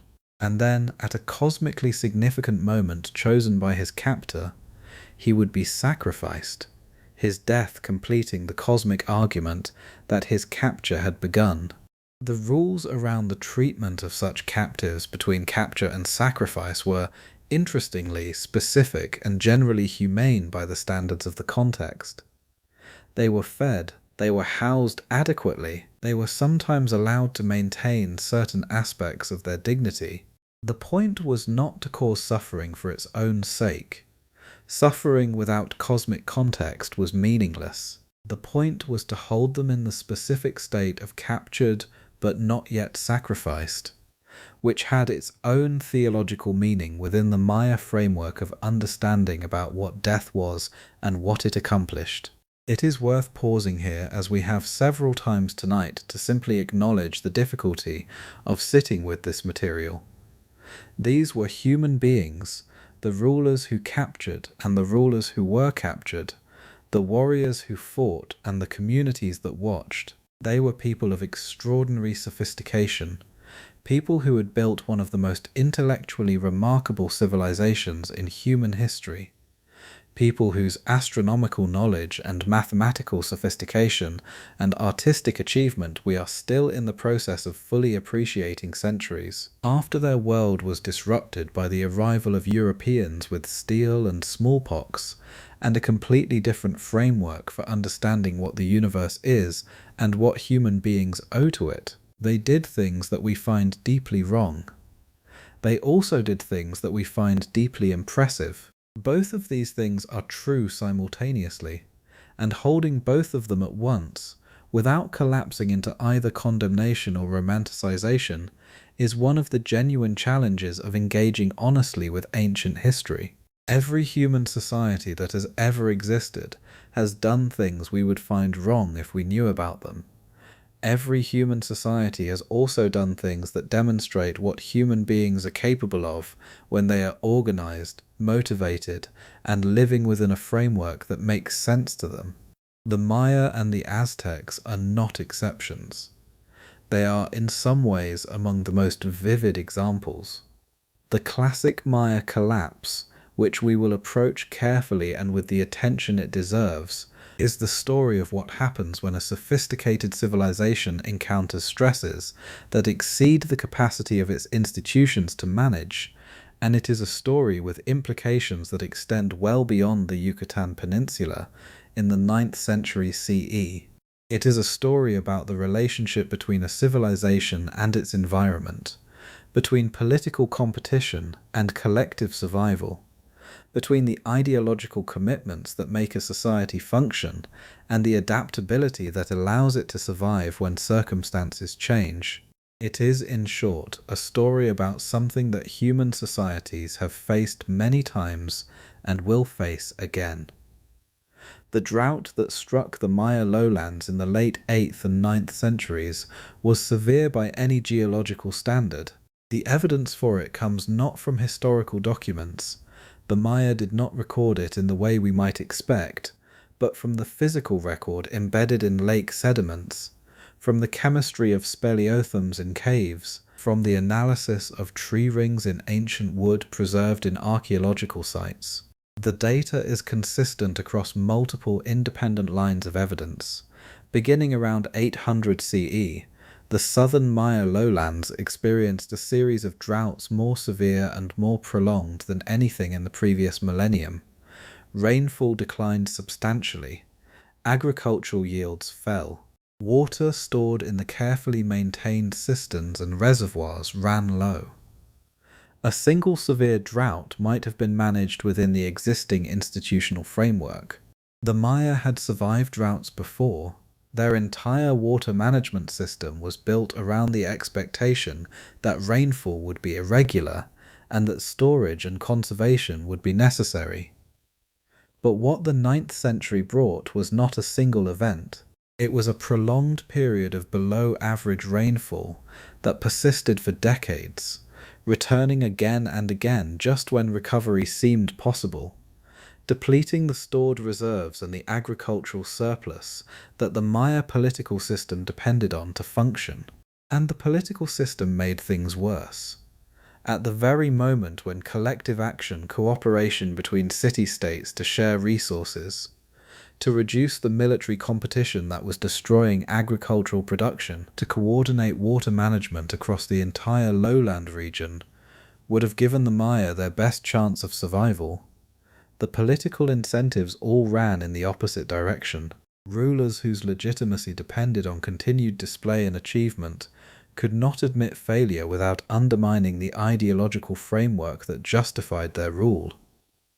Cities that had been competing with their neighbors for centuries could not easily transform that competition into cooperation. The tribute system that extracted agricultural surplus from commoner farmers and concentrated it in the hands of the elite continued to operate even as that surplus shrank, leaving less and less for the people who actually produced it. The population of the southern Maya lowlands declined by an estimated 50 to 90% over the course of the 9th and 10th centuries. The great cities were not destroyed in a single catastrophe. They were gradually abandoned, as families left first for nearby smaller settlements and then, when those too became unsustainable, for the highlands or the northern lowlands where water was more available. The temples and palaces and ball courts and stelae that had been the physical expression of classic Maya civilization were left standing, gradually engulfed by the forest that the Maya had cleared to build them, slowly reclaimed by the biological world that human effort had temporarily displaced. The knowledge did not entirely disappear. The calendar tradition survived. The astronomical knowledge survived, in the keeping of specialist practitioners who continued their observations and calculations, even as the political structures that had originally supported them collapsed. The language survived. Many languages survived, since the Maya were never a single linguistic community. The agricultural knowledge survived, embedded in the practices of communities that continued to farm the same land their ancestors had farmed for millennia. The pottery tradition survived. The weaving tradition survived. The medical knowledge survived, passed from practitioner to practitioner, through the disruption and the loss and the transformation. What ended was a specific political arrangement, the classic period city-state system, with its monument-building rulers and its astronomical stelae and its elaborate court culture and its cosmologically justified warfare and its relentless competitive dynamic. That specific arrangement ended, and from its ending new arrangements grew. In the northern Yucatan, cities like Chichen Itza and Uxmal rose to prominence and developed their own distinctive versions of Maya political and cultural life. In the highlands of Guatemala, Maya kingdoms continued to flourish and compete and develop for centuries. Maya people live today, millions of them, speaking Maya languages, maintaining Maya cultural practices, farming Maya crops, and in some communities still consulting the sulking calendar for the same purposes their ancestors consulted it 2,000 years ago. The collapse was real, and it was terrible for those who lived through it. But it was the collapse of a particular historical form, not the extinction of a people or a culture. Civilizations transform. They do not simply end. The thread continues, thinner in some places and thicker in others, carrying forward through time the accumulated knowledge and practice and identity of the people who built the things we now call ancient. There is something important in that, something worth holding on to in the quiet of the night, when the weight of historical tragedy can feel very heavy. Let your breath slow. Let the image of the forest reclaiming the plaza come and go. The howler monkey calling in the dark. The stars moving overhead in their ancient patterns, indifferent to the rise and fall of the political arrangements of the small creatures below, who spent so much of their brief lives trying to read meaning into their motion. The stars moving, the people continuing, the knowledge passing forward, hand to hand across the centuries to us. The women of Tenochtitlan woke before the sun. This was not a suggestion or a cultural preference or a gentle social expectation. It was a rule so deeply embedded in the moral architecture of Aztec civilization that it appeared in the formal speeches parents gave their daughters at the threshold of adolescence, in the advice grandmothers passed to granddaughters in the quiet of the family compound, in the legal and religious framework that defined what it meant to be a woman of good character, in a society that took character extremely seriously. You woke before the others. You began the grinding before the sky showed any light at all. The sound of the mano moving against the metate, the stone hand tool pressed rhythmically against the flat grinding stone, reducing dried maize into the fine masa that would become the day's tortillas and tamales and atole, was the first sound of the civilized morning, the acoustic signal that rippled through the neighborhoods of the island city announcing that the households were functioning, that families were meeting their obligations to themselves and to the community that depended on the smooth interlocking of 10,000 individual households, all doing their part at the right moment. Maize was everything. This is not a poetic exaggeration or a romanticization of agricultural life. It is a precise statement about the nutritional and economic and spiritual architecture of two of the greatest civilizations the Americas ever produced.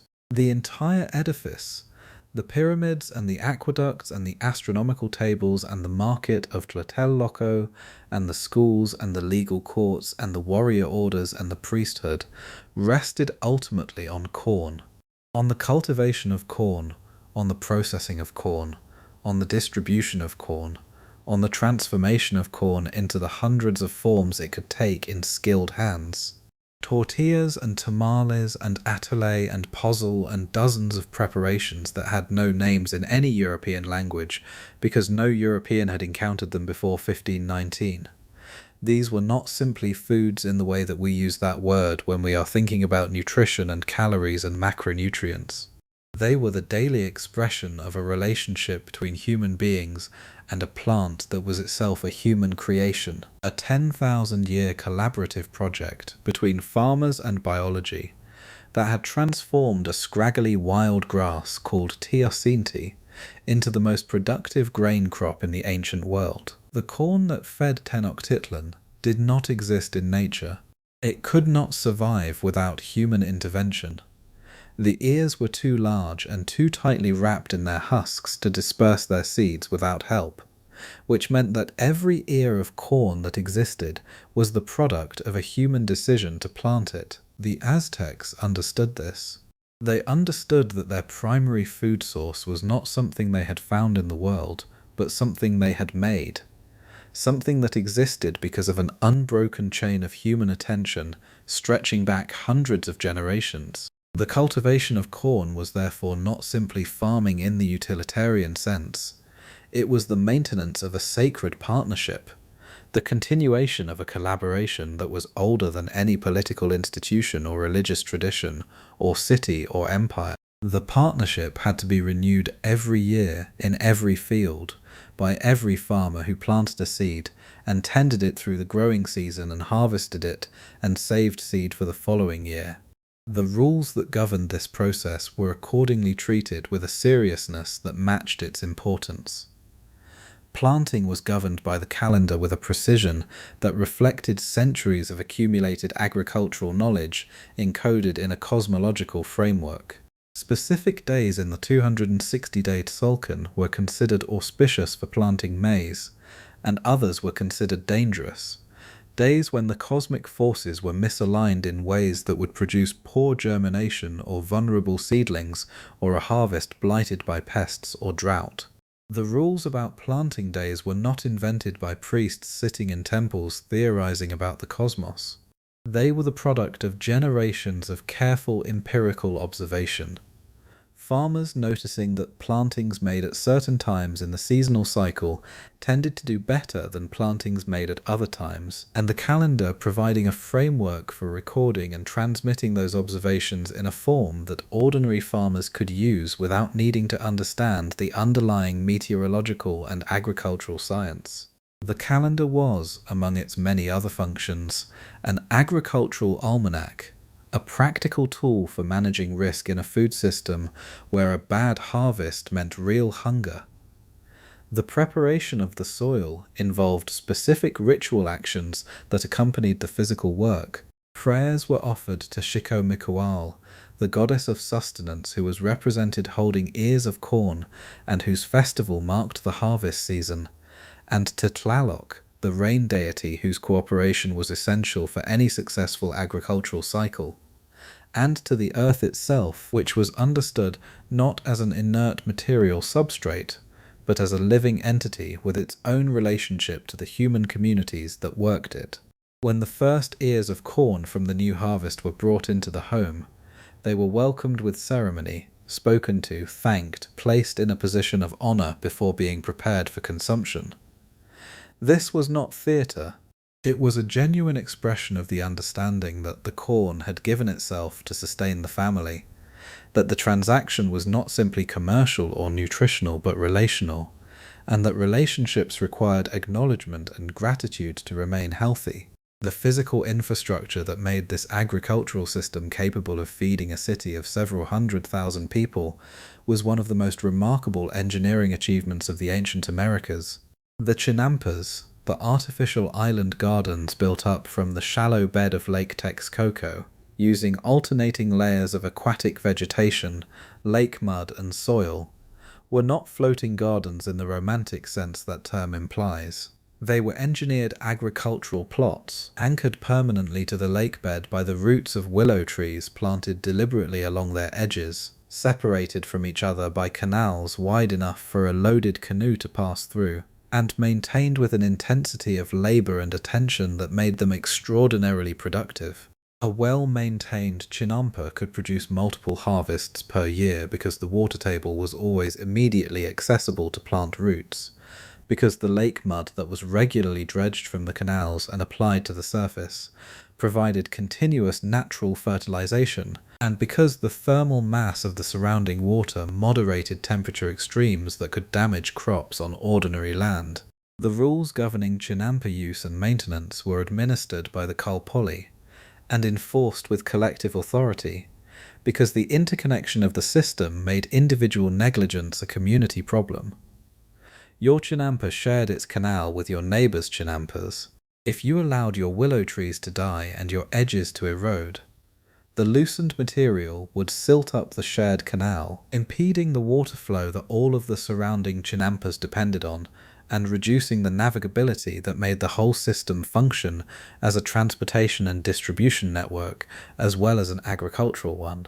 The community had the right and the obligation to intervene when individual maintenance fell below the standard the system required.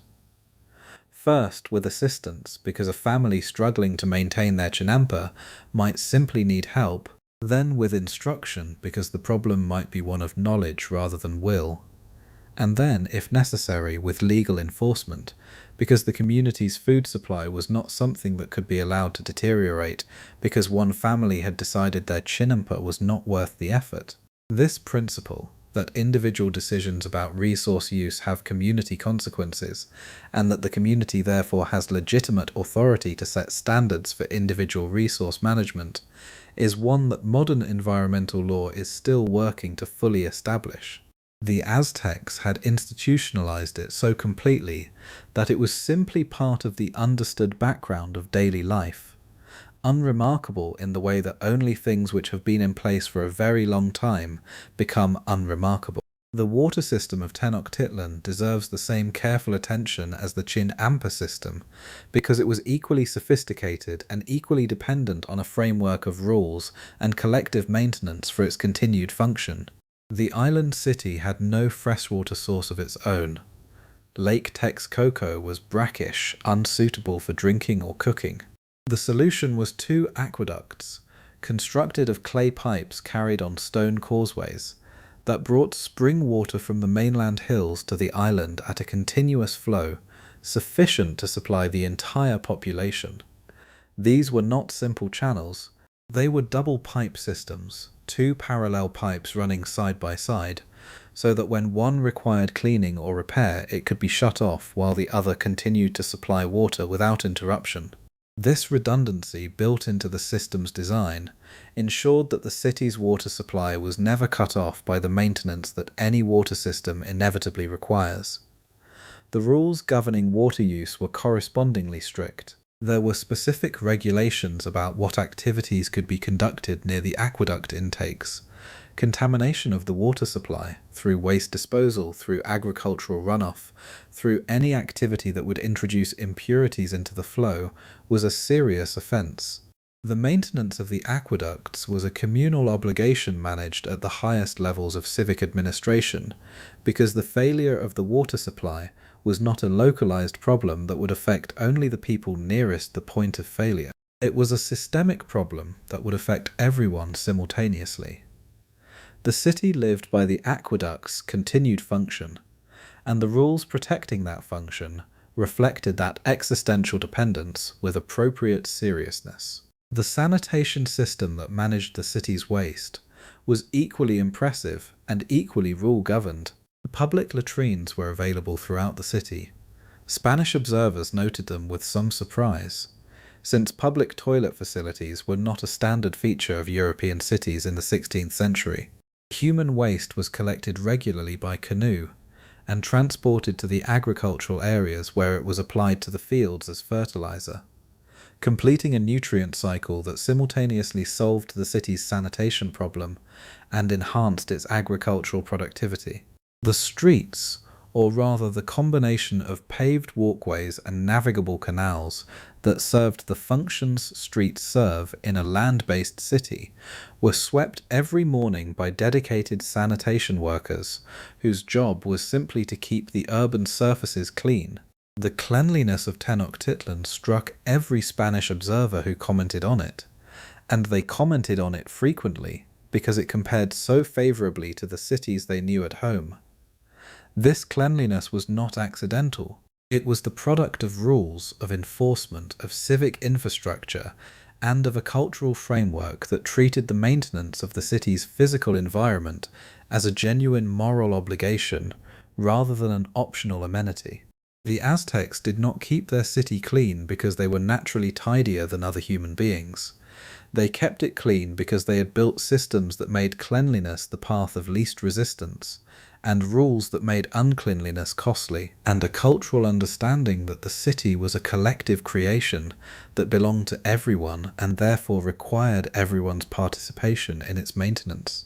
The bath culture of Aztec society was another dimension of this physical maintenance ethic that distinguished them sharply from their European contemporaries. The temazcal, a steam bath constructed of stone or adobe, heated by fire, functioning similarly to a Finnish sauna, was used throughout Mesoamerica for cleanliness, for medical treatment, for ritual purification, and for the management of childbirth. Aztec people used the temazcal regularly, daily for those who could afford the fuel and the time, at minimum weekly for most people.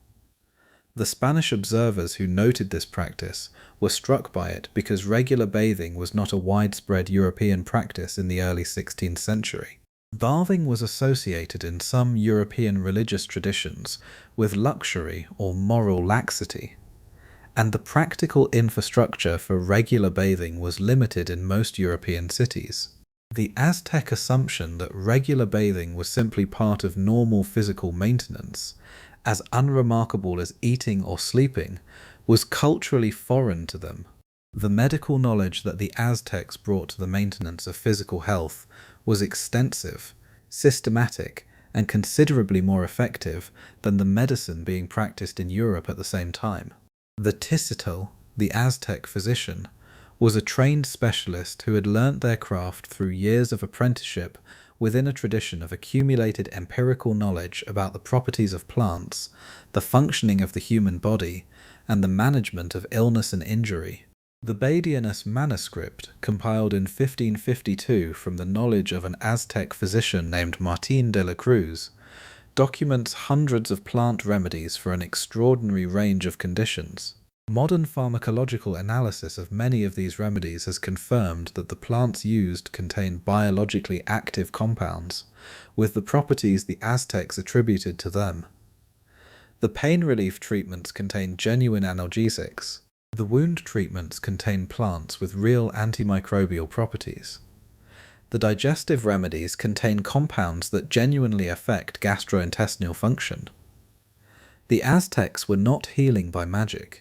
They were healing by centuries of careful empirical observation, trying things, noticing what worked, discarding what did not, refining what did, and transmitting the accumulated results through formal training to the next generation of practitioners.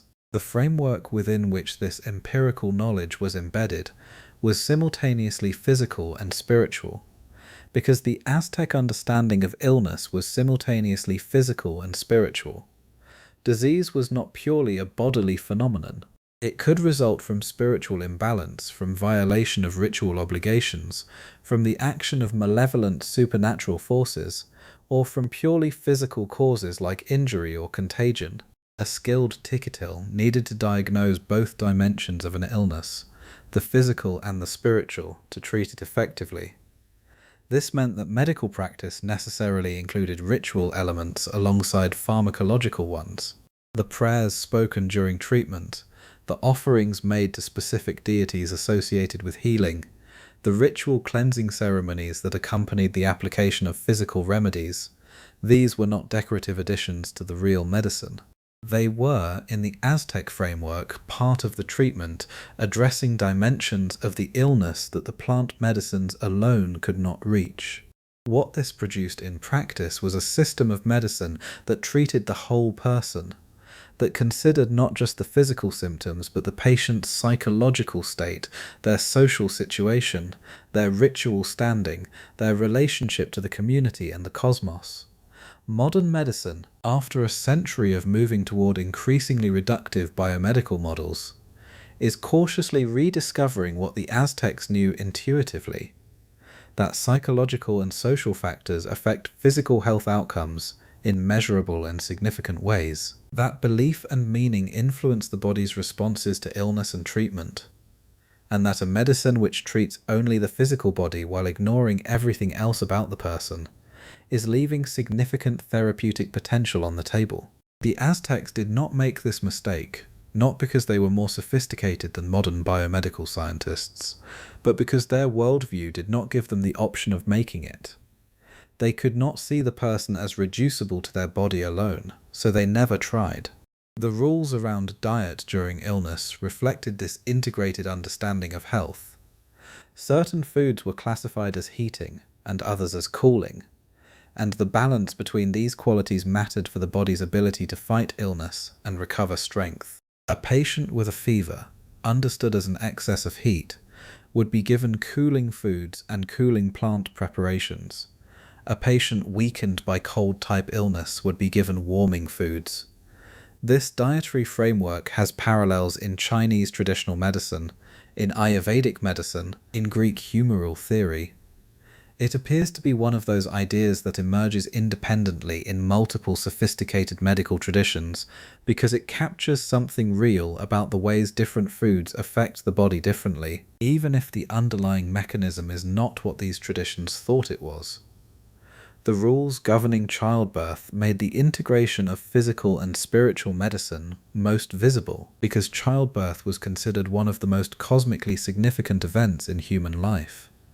A moment when a new person crossed the boundary from non-existence into existence.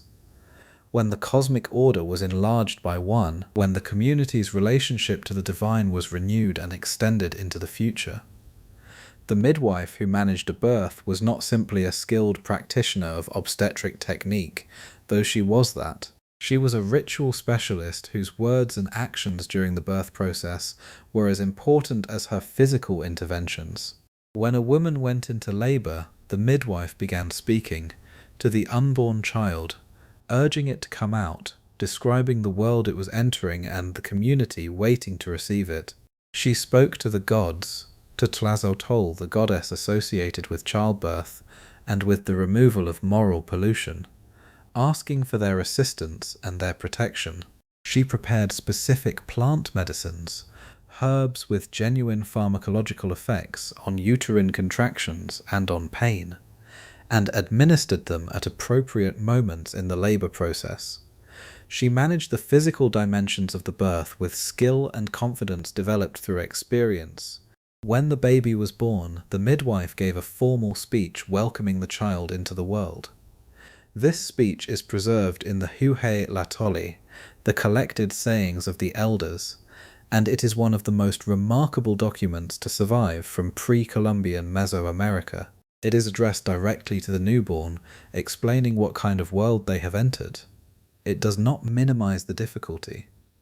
This world is not a place of ease, the speech says. This world is cold and windy and hard, but you are here and you are welcome, and your community will help you learn to navigate it. There is in the speech a kind of tender honesty, a refusal to lie to the child about what life holds, combined with a genuine warmth in the welcome and a real commitment on the part of the community to support the new person through the difficulties ahead. The umbilical cord was treated with specific ritual care that connected the newborn symbolically to the social role they were expected to grow into. A boy's cord was typically buried on the battlefield, embedding him from birth in the warrior identity that Aztec society considered the primary male vocation. A girl's cord was buried under the hearthstone of the family home, connecting her to the domestic space that was not, in Aztec understanding, a lesser or confined space but the center of civilization, the place where food was transformed from raw material into sustenance, where children were formed from newborns into social persons, where the family's relationship with the divine was maintained through daily ritual attention. The hearth was not a place of limitation. It was a place of fundamental importance, and the rules that governed the women who managed it reflected that understanding. The naming ceremony, held several days after the birth, was a public ritual that formally incorporated the new person into the community's cosmic framework. A daykeeper was consulted to determine the birth day sign and its associated qualities. The name given at this ceremony, often derived from the birth day sign, or chosen in relation to it, was not simply a label for identification purposes. It was a cosmic assignment, a statement about the kind of person the universe had sent into the world at this particular moment in the great cycles of time. To carry your name was to carry a reminder, addressed both to yourself and to everyone who knew you, of what you were fundamentally about, what qualities the cosmos had built into you, what challenges you would face, what contributions you were particularly suited to make. The school that received this named child a few years later was governed by rules that reflected the same integration of practical and cosmic that characterized every other major institution of Aztec life. The Tlatelolco, the school for commoners' children, was attached to the local temple and administered by priests who were simultaneously religious specialists and educators. The curriculum combined what we would recognize as practical vocational training with what we would recognize as civic education and what we would recognize as religious instruction. But these categories were not separate in the Aztec framework. They were aspects of a single integrated education in what it meant to be a member of this specific civilization, with its specific responsibilities and its specific relationship to the cosmos. Boys learned to handle weapons because warriors were what male civilization required of them. They learnt the history of the Triple Alliance because understanding where you came from was considered necessary for understanding what you were obligated to do. They learned the ritual calendar not as an abstract intellectual exercise, but as a practical tool for navigating daily life in a world where the timing of activities mattered cosmically as well as practically. They learned the songs and the poetry and the formal speeches that were the medium of high culture in a civilization where oral performance was the primary art form. They were taught with great seriousness and great care who they were. The girls' education at the Tlatelolco covered weaving, cooking, the management of the household economy, and the ritual obligations specific to women, the maintenance of the family shrine, the offerings appropriate to specific festivals, the prayers that marked the daily transitions of the household's life. This education is easy to misread from a modern perspective as a limitation, as girls being trained for a subordinate role in a male-dominated society. That reading is not entirely wrong. Aztec society was patriarchal in significant ways, and the options available to women were more restricted than those available to men of equivalent social status. But the reading also misses something important about what the Aztecs actually thought they were doing when they educated girls in the management of the household. They thought they were training the people who maintained civilization's most fundamental institution, The household was not, in Aztec thought, a private sphere separated from the public world of politics and warfare and trade. It was the foundational unit of the entire social order, the place where new Aztec people were made, where they received their earliest formation, where the values and knowledge and skills that kept the civilization functioning were transmitted to each new generation. The woman who managed a household well was not performing a lesser version of the work that men did in the public world. She was performing work that the public world depended on for its continued existence. The rules that governed her work were strict because the stakes were high, and the education that prepared her for it was taken seriously because the civilization understood that you cannot perform important work well without serious preparation. The Karmakak, the elite school attached to the major temples, offered a different and considerably more intensive education to the children of nobles and priests, and the most talented children of commoners who were identified as having exceptional abilities. The curriculum of the Karmakak was the curriculum of the Aztec intellectual tradition at its most demanding. Advanced astronomy, mathematics, the complex calendar systems in their full technical detail, theology, law, medicine, history, rhetoric, and the administration of the rituals that maintained the empire's relationship with the divine. The students at the Karmakak slept on the temple grounds, rose before dawn for ritual observances, maintained strict discipline in their personal conduct, and were prepared for the roles priest, judge, astronomer, administrator, military commander that required the deepest possible understanding of the civilization's knowledge base. The discipline at the Karmakak was genuinely severe. Students were expected to maintain celibacy. They fasted regularly, sometimes for extended periods. They performed manual labor alongside their studies because the Aztec educational philosophy held that physical work and intellectual development were not opposed but complementary. That a person who had never done hard physical labor lacked something important in their understanding of the world. They were subject to immediate and serious punishment for violations of the school's conduct rules, and the conduct rules were comprehensive. The goal was not to produce students who knew things. It was to produce students who had been formed, whose character had been shaped alongside their intellect, who had demonstrated through years of disciplined performance that they could be trusted with the responsibilities they were being prepared for. The legal system that these educated people would eventually administer was one of the most sophisticated in the pre-Columbian world, and it operated on principles that remain recognizable and, in some respects, admirable today. The courts operated at multiple levels. Local courts handled minor disputes within the Karpoli. Higher courts handled more serious cases or appeals from the lower courts, and the highest court of all, presided over by the Cihuacoatl, handled cases involving nobles or crimes against the state. The system was hierarchical and consistent, applying the same laws to members of all social classes, with one significant exception that actually inverted the usual logic of class-based justice. Nobles were held to a higher standard than commoners. A commoner who committed theft might be punished with public shaming, a fine, or in serious cases, enslavement.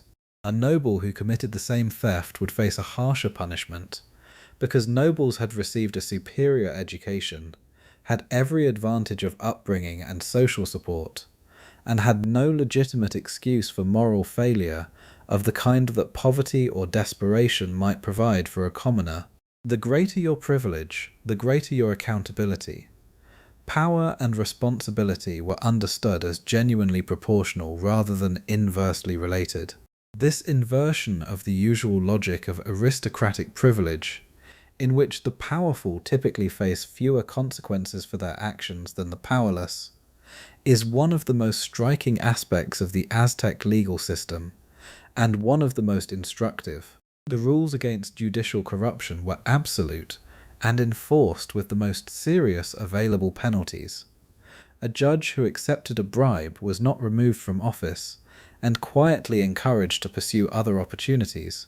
He was executed. The reasoning was explicit in the legal tradition.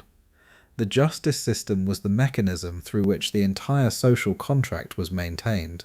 Every other institution, the market, the military, the agricultural system, the tribute network, depended on the existence of a legal system that people could trust to resolve disputes fairly and enforce norms consistently. A corrupt judge did not simply harm the parties to the case before him. He undermined the foundational trust that made the entire social order possible. The punishment was therefore not disproportionate to the crime. It was precisely proportionate to what the crime actually was, not just the taking of money but the betrayal of the institution that made civilization possible. Witnesses were expected to tell the truth and faced severe penalties for false testimony.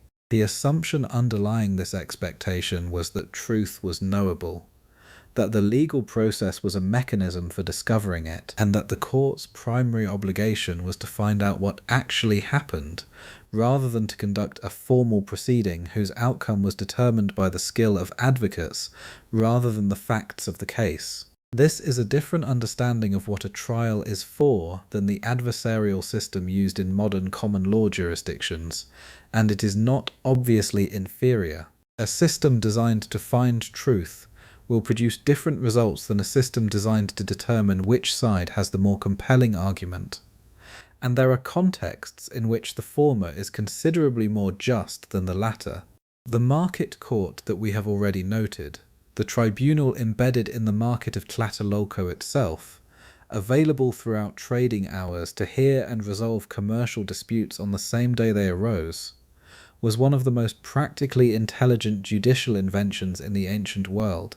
Commerce runs on speed. A dispute that takes weeks or months to resolve through the formal court system is a dispute that disrupts business relationships, ties up resources, and creates uncertainty that inhibits future transactions.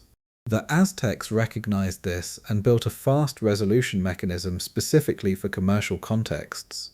The market judges were specialists, people who understood the specific norms and practices of the market, who could evaluate evidence about commercial transactions quickly and accurately, and who had the authority to impose binding resolutions on the spot. It was, functionally, a system of commercial arbitration embedded in the marketplace itself, and it made the entire commercial system work more smoothly by reducing the friction of unresolved disputes and maintaining the trust between strangers that large-scale anonymous market exchange requires. The rules governing the warrior class intersected with the legal system in ways that illustrate the overall coherence of the Aztec social architecture. Military achievement was the primary pathway to social advancement for commoner men, and the rules about what achievements earned what rewards were specific, public, and consistently applied. You took one captive in battle, you earned the right to wear specific insignia. You took 2 additional insignia. You took 4. You were eligible for induction into the elite warrior orders, the Eagle Knights or the Jaguar Knights, and the social status and material privileges that came with that membership.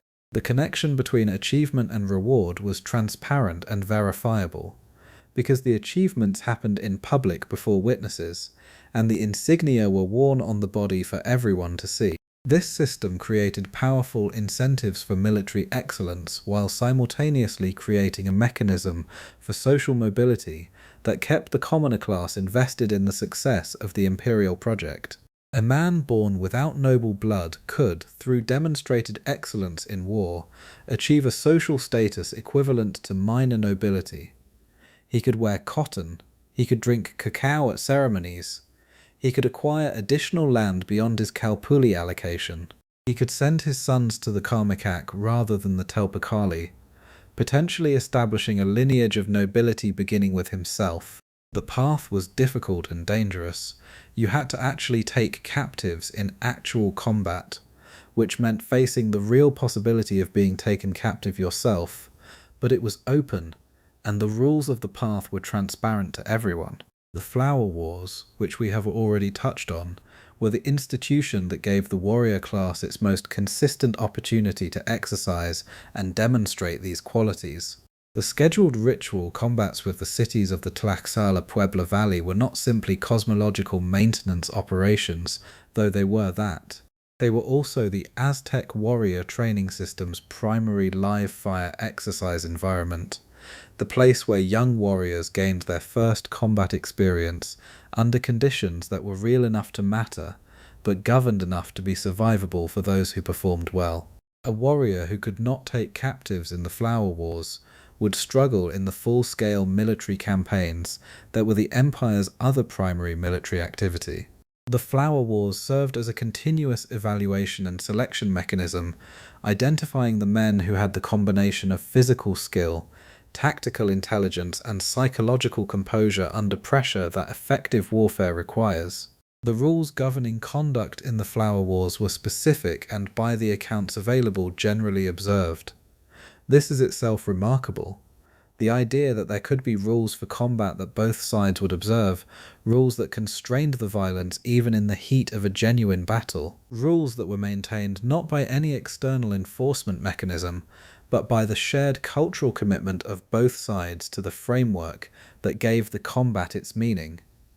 When the rules of the Flower Wars were violated, when warriors killed opponents they should have attempted to capture, or when the agreed upon terms of engagement were broken, it was treated as a serious breach, not just of the specific rules, but of the entire cosmological framework within which the combat had meaning. Violence without rules was not more powerful violence. It was chaos, and chaos was the thing that all of Aztec civilization existed to prevent. The ball game, the Holomalazisli, was the Flower Wars' ritual counterpart, the cosmological drama that the warrior culture found its most concentrated symbolic expression in. The courts where it was played, the heavy rubber ball that moved through the air with the weight of something that mattered.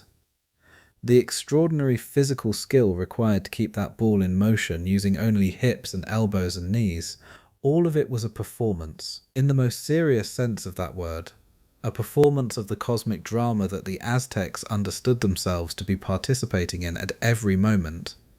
The sun moving through the sky, the ball moving across the court, the warriors moving through combat, the same drama enacted at different scales, all of it real, all of it necessary, all of it governed by rules that gave it meaning. The sound of the ball against the stone court must have been something, that heavy, dense, resonant impact, in a space designed acoustically to carry sound, before crowds of people for whom the game was not entertainment in the modern sense but genuine cosmic participation.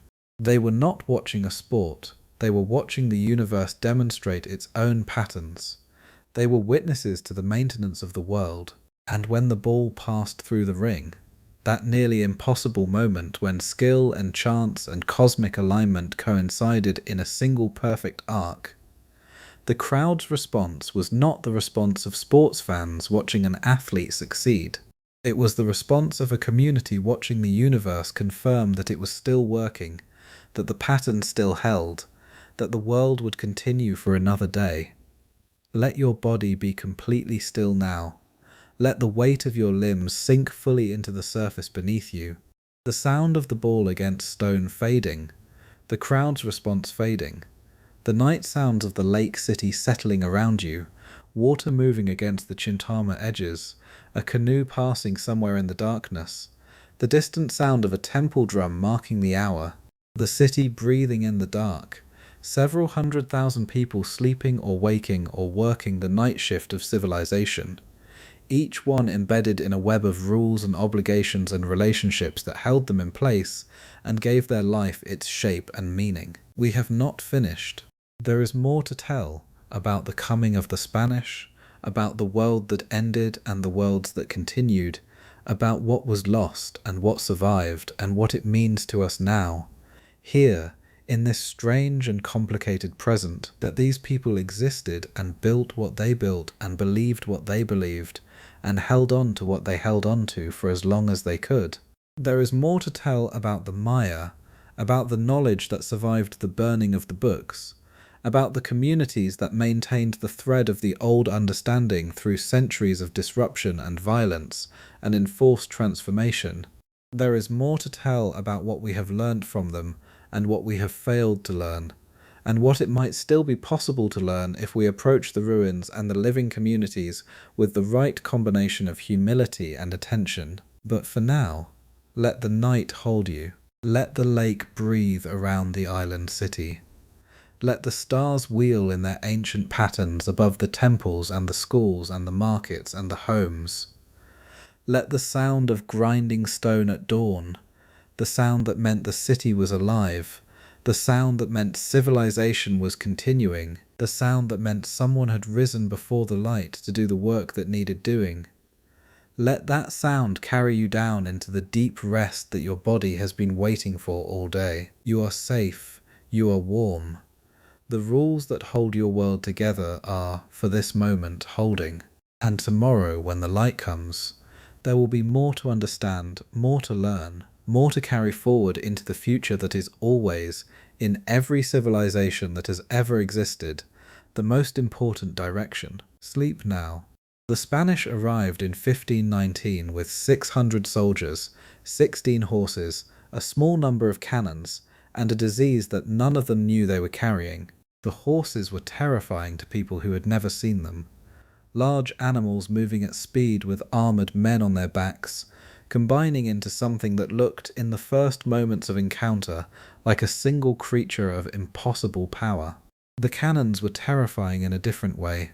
The sound of them, the smoke, the projectile arriving before the sound of its departure could be processed, the gap between cause and effect that made the weapon feel like something outside the normal rules of physical causation, and the steel armor which deflected the obsidian-edged weapons that were the most effective technology available to Aztec warriors, created a battlefield asymmetry that was real and significant even though it was not, by itself, decisive. None of these things, not the horses, not the cannons, not the steel, were what actually destroyed the Aztec Empire. What destroyed the Aztec Empire was a virus. Smallpox arrived in Mesoamerica before Cortés reached Tenochtitlan. It came ahead of the Spanish army, carried by an enslaved African man named Francisco de Aguirre, who travelled with an earlier Spanish expedition to the Mexican coast in 1520 and died of the disease there, leaving it behind in a population that had no prior exposure to it and therefore no immune memory of any kind. The Aztec population, like all indigenous populations in the Americas, had been geographically isolated from the Old World disease pool for tens of thousands of years. They had no immunity to smallpox, or to measles, or to typhus, or to any of the other epidemic diseases that European populations had been living with long enough to develop partial resistance to through centuries of exposure and natural selection. The epidemic that swept through Tenochtitlan in 1520 killed somewhere between a third and half of the city's population within a few months. It killed Tlatelolco, the ruler who had succeeded Moctezuma III, and who had actually managed to drive the Spanish out of the city in the disastrous retreat the Spanish called La Noche Triste, the Sad Night, when Aztec warriors killed perhaps half of Cortés's force in a single night of fighting on the causeways. Tlatelolco had demonstrated exactly the military competence the situation required. Then smallpox killed him. His successor, Cuauhtémoc, inherited a city in the grip of epidemic, a population decimated, a military leadership disrupted, and an empire whose tributary relationships were fracturing as subject peoples who had always resented Aztec dominance began to calculate whether the Spanish alliance offered better terms than continued submission to Tenochtitlan. The siege of Tenochtitlan that Cortés conducted in 1521 lasted 75 days. The Spanish, with their Tlaxcalan and other indigenous allies, whose numbers dwarfed the Spanish contingent throughout the campaign, surrounded the island city and systematically cut off its water supply, its food supply, and its ability to receive reinforcements or evacuate the sick and wounded. The fighting inside the city, as the Spanish and their allies advanced street by street and canal by canal, was some of the most intense urban combat in the history of the ancient Americas. Cuauhtémoc's warriors fought with extraordinary determination in the defense of their city, in conditions of mounting desperation, the food running out, the water supply contaminated, the bodies of the dead and the dying accumulating in the streets, smallpox continuing to kill alongside the Spanish weapons. When Cuauhtémoc was finally captured attempting to escape by canoe on August 13, 1521, he reportedly said to Cortés, "I have done everything in my power to defend my city and my people. Now do with me as you will." These words, or something like them, are recorded in multiple sources and have become one of the most quoted statements from the entire period of the conquest. A moment of human dignity in the midst of catastrophic defeat that somehow survives the collapse of everything around it. Cortés had Cuauhtémoc tortured to try to discover the location of hidden Aztec treasure. His feet were burned with oil, and eventually had him executed on a later expedition when he suspected him of plotting rebellion. The last Huey Tlatoani of Tenochtitlan died in 1525, 4 years after his city's fall, in the jungle of what is now Honduras, hanged by the people who had defeated him. What was lost in the destruction of Tenochtitlan and the subsequent decades of Spanish colonial rule was immense and, in significant part, irreversible. The systematic burning of indigenous books, codices containing astronomical knowledge, historical records, ritual calendars, medical information, legal traditions, was one of the greatest acts of intellectual destruction in human history. The most notorious single event was the burning ordered by Bishop Diego de Landa in the Yucatan in 1562, when a large collection of Maya codices was destroyed in a single afternoon. De Landa himself later expressed regret and wrote an extensive account of Maya culture in an attempt at partial restitution, the Relación de las Cosas de Yucatan, which, paradoxically, became one of the most important sources for the later decipherment of Maya writing. The man who burned the books also wrote the book that helped us learn to read them again. History rarely arranges its ironies so neatly. The destruction of the books was not the only loss.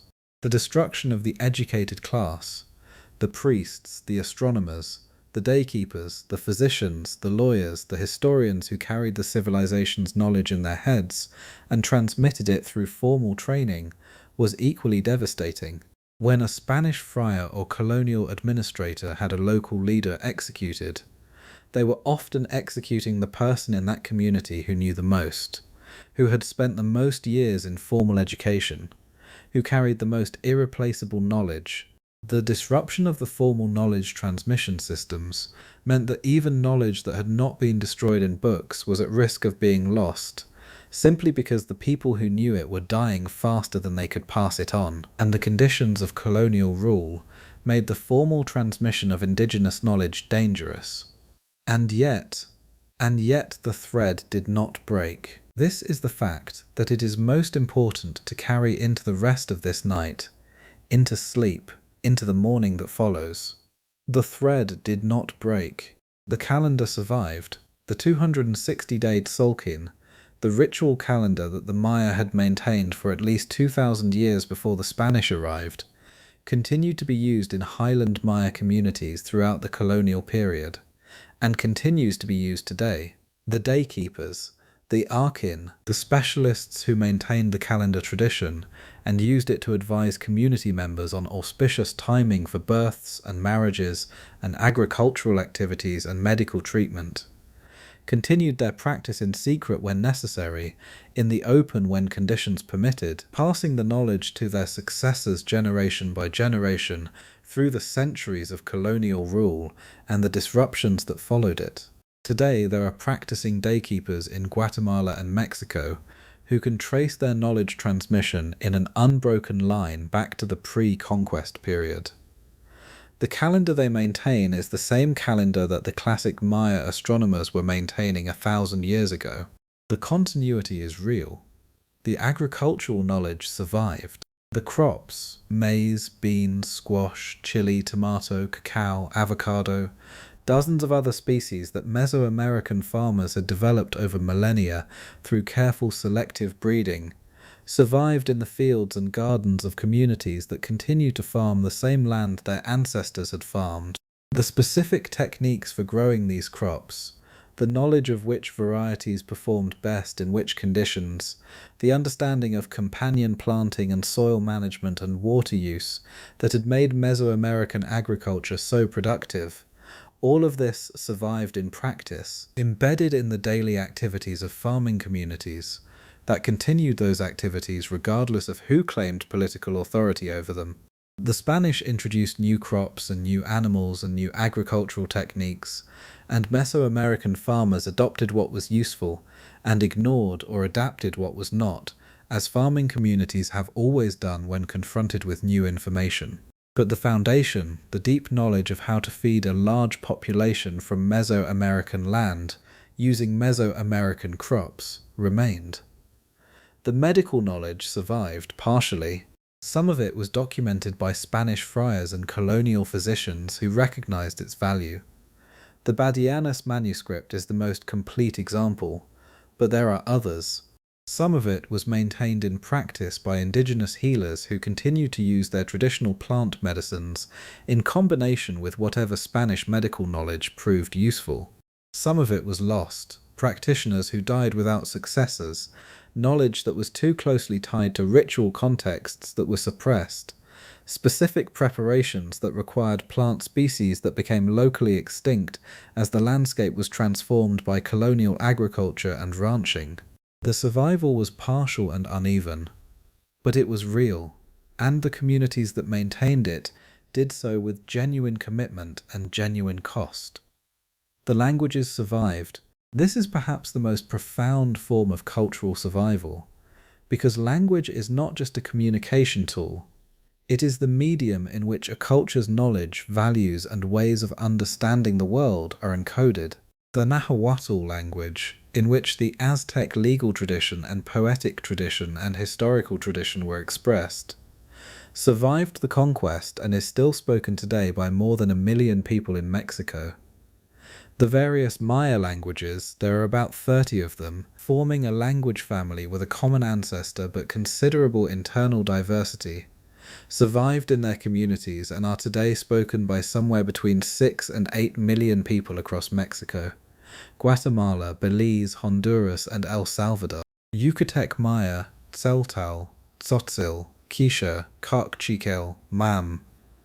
These are not museum pieces or academic curiosities.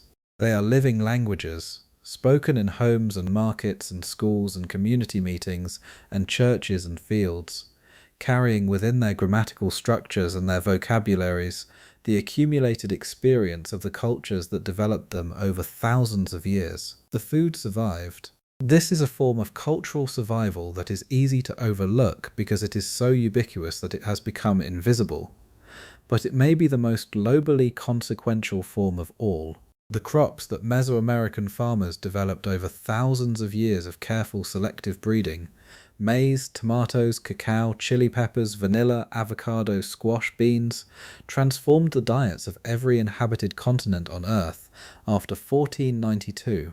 Maize today is the most widely grown grain crop in the world, having spread from its Mesoamerican origins to become a staple food in Africa, Asia, and Europe, and the foundation of enormous agricultural industries in North and South America. The tomato, which is now so central to Italian cuisine that it is difficult to imagine Italian food without it, arrived in Europe from Mexico in the 16th century.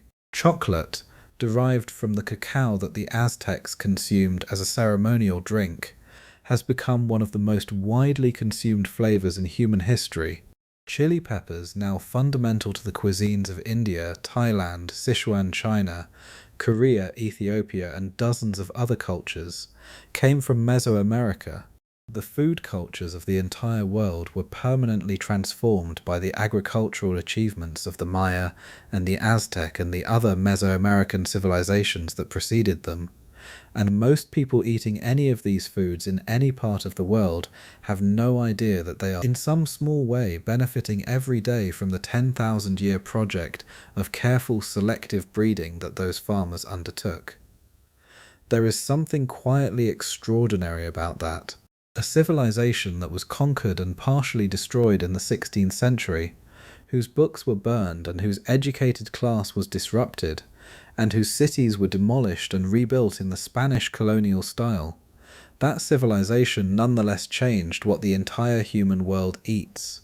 The knowledge encoded in those crops, the thousands of years of careful observation and selection and cultivation that produced them, survived not in any single dramatic act of preservation, but in the plants themselves, carried in their DNA, reproduced in every growing season, spread across the world by the same commercial networks that had spread the colonialism that disrupted the civilization that created them. The irony is staggering if you sit with it. The ships that carried the conquerors also carried the seeds, and the seeds went everywhere. The artistic traditions survived, transformed.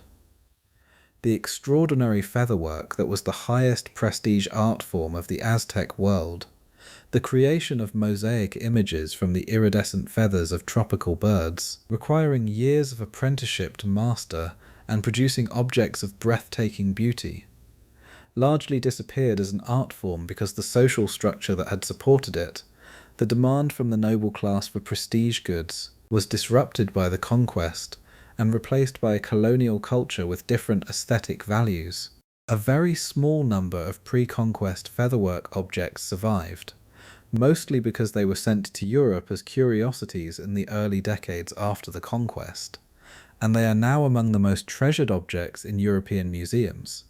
A headdress possibly associated with Moctezuma Thekinti in Vienna, a feather shield in the same collection, a handful of other pieces scattered across collections in Stuttgart and Rome and elsewhere. They are objects of such extraordinary skill and beauty that historians of art who encounter them for the first time frequently describe a kind of stunned silence, a moment of confronting a level of artistic achievement that was simply not supposed to be there, in that place, at that time, according to the mental models they had carried into the room. The mural tradition survived and eventually merged with European artistic influences to produce something new, the Mexican muralist movement of the 20th century, which drew explicitly on pre-Columbian visual traditions in creating some of the most politically and aesthetically significant public art of the modern era. Diego Rivera, whose murals on the walls of government buildings in Mexico City and elsewhere are among the most viewed works of art in the Western Hemisphere, was deeply and deliberately influenced by pre-Columbian Mesoamerican art, by the visual vocabulary of the codices, by the monumental scale of Aztec public art, by the integration of historical narrative and symbolic meaning that characterized Maya painting. The thread from the pre-conquest tradition to the 20th century murals is not a straight line. It passes through enormous disruption and transformation, but it is a real thread, and following it reveals the continuity beneath the apparent break. The spiritual tradition survived, partially transformed into the syncretic forms that emerged from the encounter between indigenous religion and Spanish Catholicism. This syncretism is one of the most fascinating and most complex phenomena in the history of religion in the Americas. The Spanish missionaries who came to convert the indigenous people of Mesoamerica to Christianity understood, to varying degrees and with varying levels of strategic intent, that the most effective conversion was a conversion that found points of connection between the new religion and the old one, where those connections were genuine, where Christian and indigenous ideas about sacred time, about the relationship between the human and divine worlds, about the importance of ritual action, about the power of specific sacred places. The resulting synthesis was often deeper and more stable than a simple replacement would have been. The Virgin of Guadalupe, whose appearance to the indigenous man Juan Diego in 1531, just 10 years after the conquest, occurred on the hill of Tepeyac where the Aztec mother goddess Tonantzin had previously been worshipped, is the most famous example of this synthesis. The goddess and the virgin were not the same figure, but the sacred geography was the same. The emotional and devotional needs she addressed were similar, and the community of worshippers who came to Tepeyac brought with them practices and understandings that drew on both traditions simultaneously. The result was not a Christian practice with indigenous decoration, or an indigenous practice with Christian names applied. It was something genuinely new, a synthesis that carried the energies of both traditions, and that became, over the following centuries, the most powerful religious symbol in Mexican national identity. This kind of synthesis happened thousands of times, in thousands of communities, across the entire former territory of Mesoamerican civilization. The specific ritual calendar was suppressed, but the underlying practice of paying careful attention to time, of understanding that different moments have different qualities, and that aligning your actions with those qualities is a form of wisdom, this practice persisted in transformed and adapted forms. The specific deities were suppressed, but the understanding that the natural world is alive with forces that deserve acknowledgement and respect, that the relationship between human communities and their ecological context is a relationship that requires maintenance and reciprocity.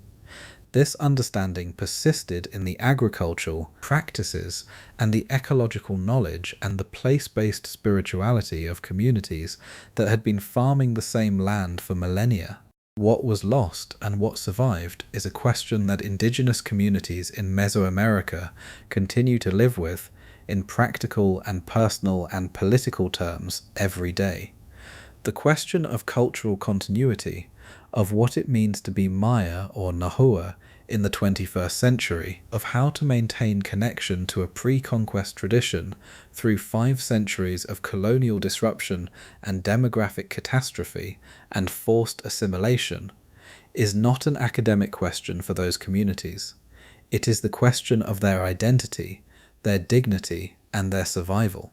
The answers they are developing, through language revitalization programs, through the revival of traditional agricultural practices, through the reassertion of indigenous legal traditions, through the work of daykeepers and healers and artists and scholars who are simultaneously rooted in their traditional knowledge and fully engaged with the modern world, are some of the most interesting and most important cultural work happening anywhere on Earth right now. The demographic collapse that followed the conquest is difficult to fully comprehend even with all the scholarly tools we have for understanding it. The indigenous population of Mexico at the time of the conquest is estimated, depending on the methodology used, at somewhere between 15 and 30 million people. By 1600, less than a century after the conquest began, it had fallen to approximately 1 million. That number, 1 million from perhaps 20 million in less than a century, represents one of the largest proportional population declines in human history. Smallpox killed the most people, followed by measles and typhus and other Old World epidemic diseases. But violence killed many, and forced labour in mines and agricultural estates killed many more, and the disruption of the food production systems that had sustained the pre-conquest population killed people through hunger and malnutrition at a scale that is hard to quantify but impossible to ignore. The people who survived this catastrophe, who lived through the epidemics and the violence and the forced labour and the cultural disruption, and came out the other side as the ancestors of the Nahua and Maya and Zapotec and Mixtec and dozens of other communities that exist today, did so through a combination of biological luck, community resilience, cultural adaptability, and sheer human stubbornness that deserves to be recognized as one of the most remarkable survival stories in the history of our species. They did not simply endure, they maintained, they transformed. They fought when fighting was possible, and accommodated when accommodation was necessary, and preserved what could be preserved, and invented new forms for what could not be preserved unchanged. They continued the scholarly recovery of what they built, the slow, painstaking process of deciphering Maya writing, of excavating and analyzing the physical remains of the great cities, of recording and studying the oral traditions and living practices of contemporary indigenous communities, of reading the colonial-era documents that preserve, in Spanish translations and adaptations, fragments of the pre-conquest intellectual tradition, has been one of the great intellectual projects of the last 2 centuries. The decipherment of Maya writing is a particularly extraordinary story. For most of the period since the conquest, the Maya script was unreadable. Everyone knew it was a writing system, but no one knew how it worked.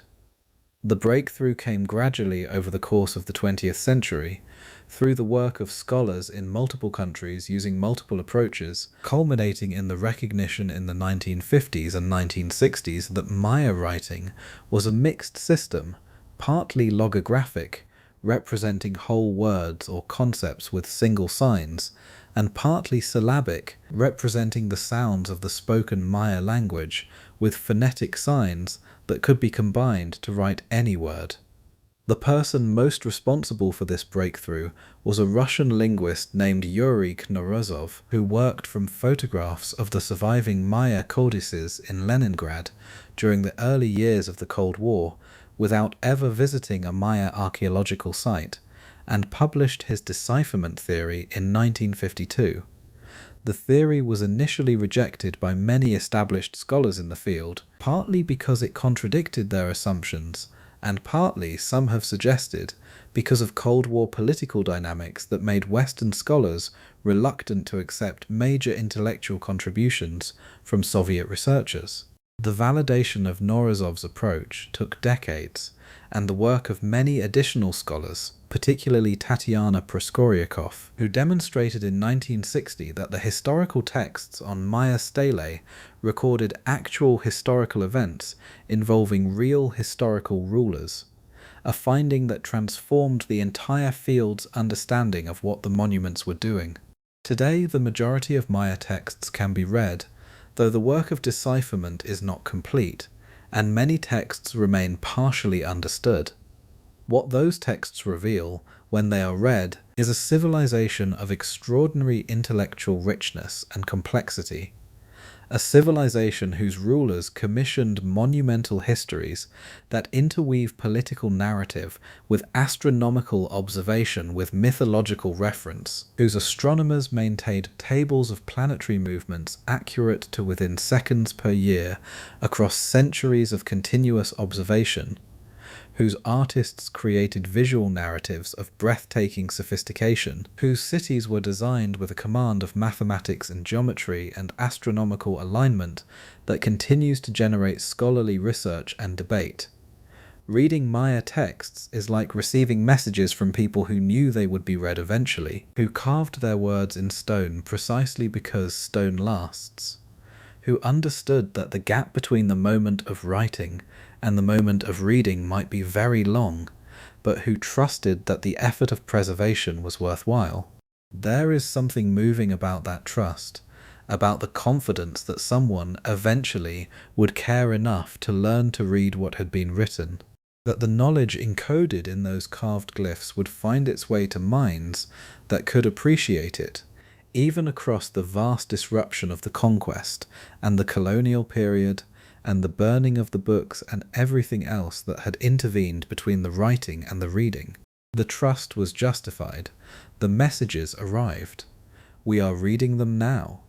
The Aztec poetic tradition, which was as sophisticated as the Maya literary tradition though expressed in a different medium, primarily oral performance rather than written text, though some of it was recorded in alphabetic script by Spanish-era scholars working with indigenous collaborators, contains some of the most moving writing in any language from any period. The philosophical poems called Iknoquikatal, songs of sadness, songs about the brevity of life and the inevitability of death, carry a weight of human feeling across 5 centuries that is not diminished by translation or by the distance of time and culture. We are only here for a short while, one of these poems says. Tomorrow or the day after, as your heart wishes it, we will have to go.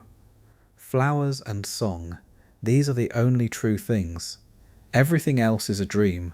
The flower and song that the poem refers to were the Aztec metaphors for poetry and beauty, the things that were considered most real, most valuable, most worth attending to in a life that was understood to be brief and uncertain, and full of suffering alongside its genuine pleasures.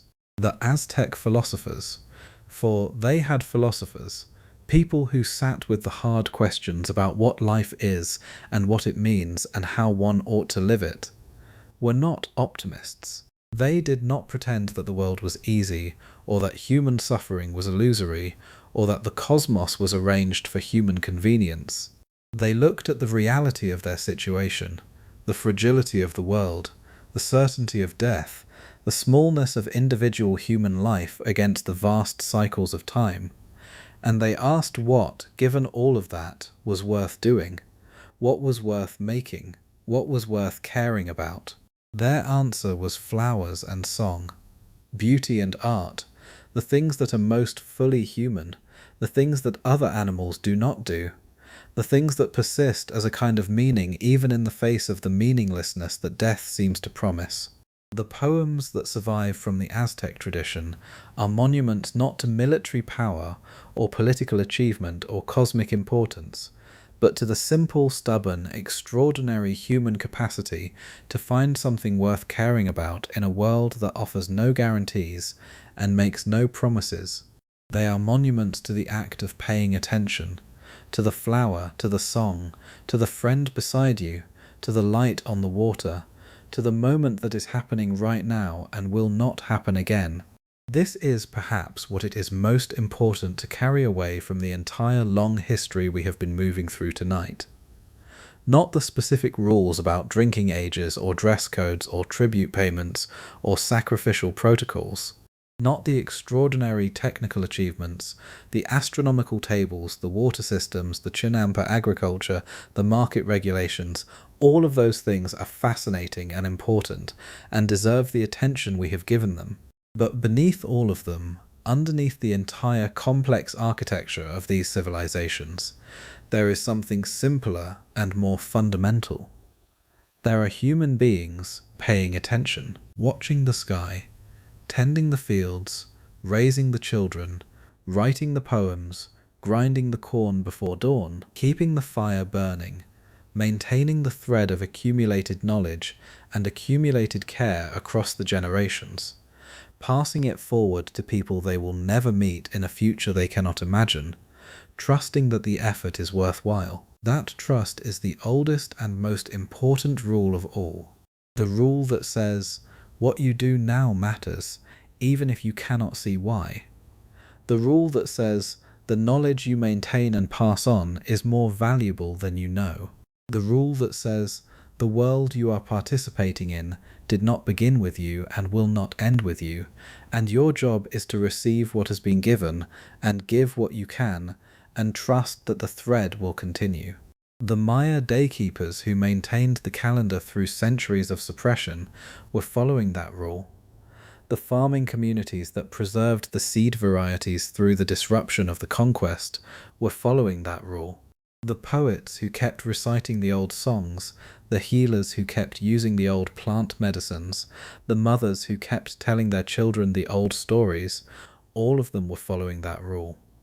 And the scholars who eventually learned to read the Maya glyphs, and the archaeologists who carefully excavated the buried cities, and the linguists who documented the surviving languages, and the ethnobotanists who recorded the traditional plant knowledge before it could be lost.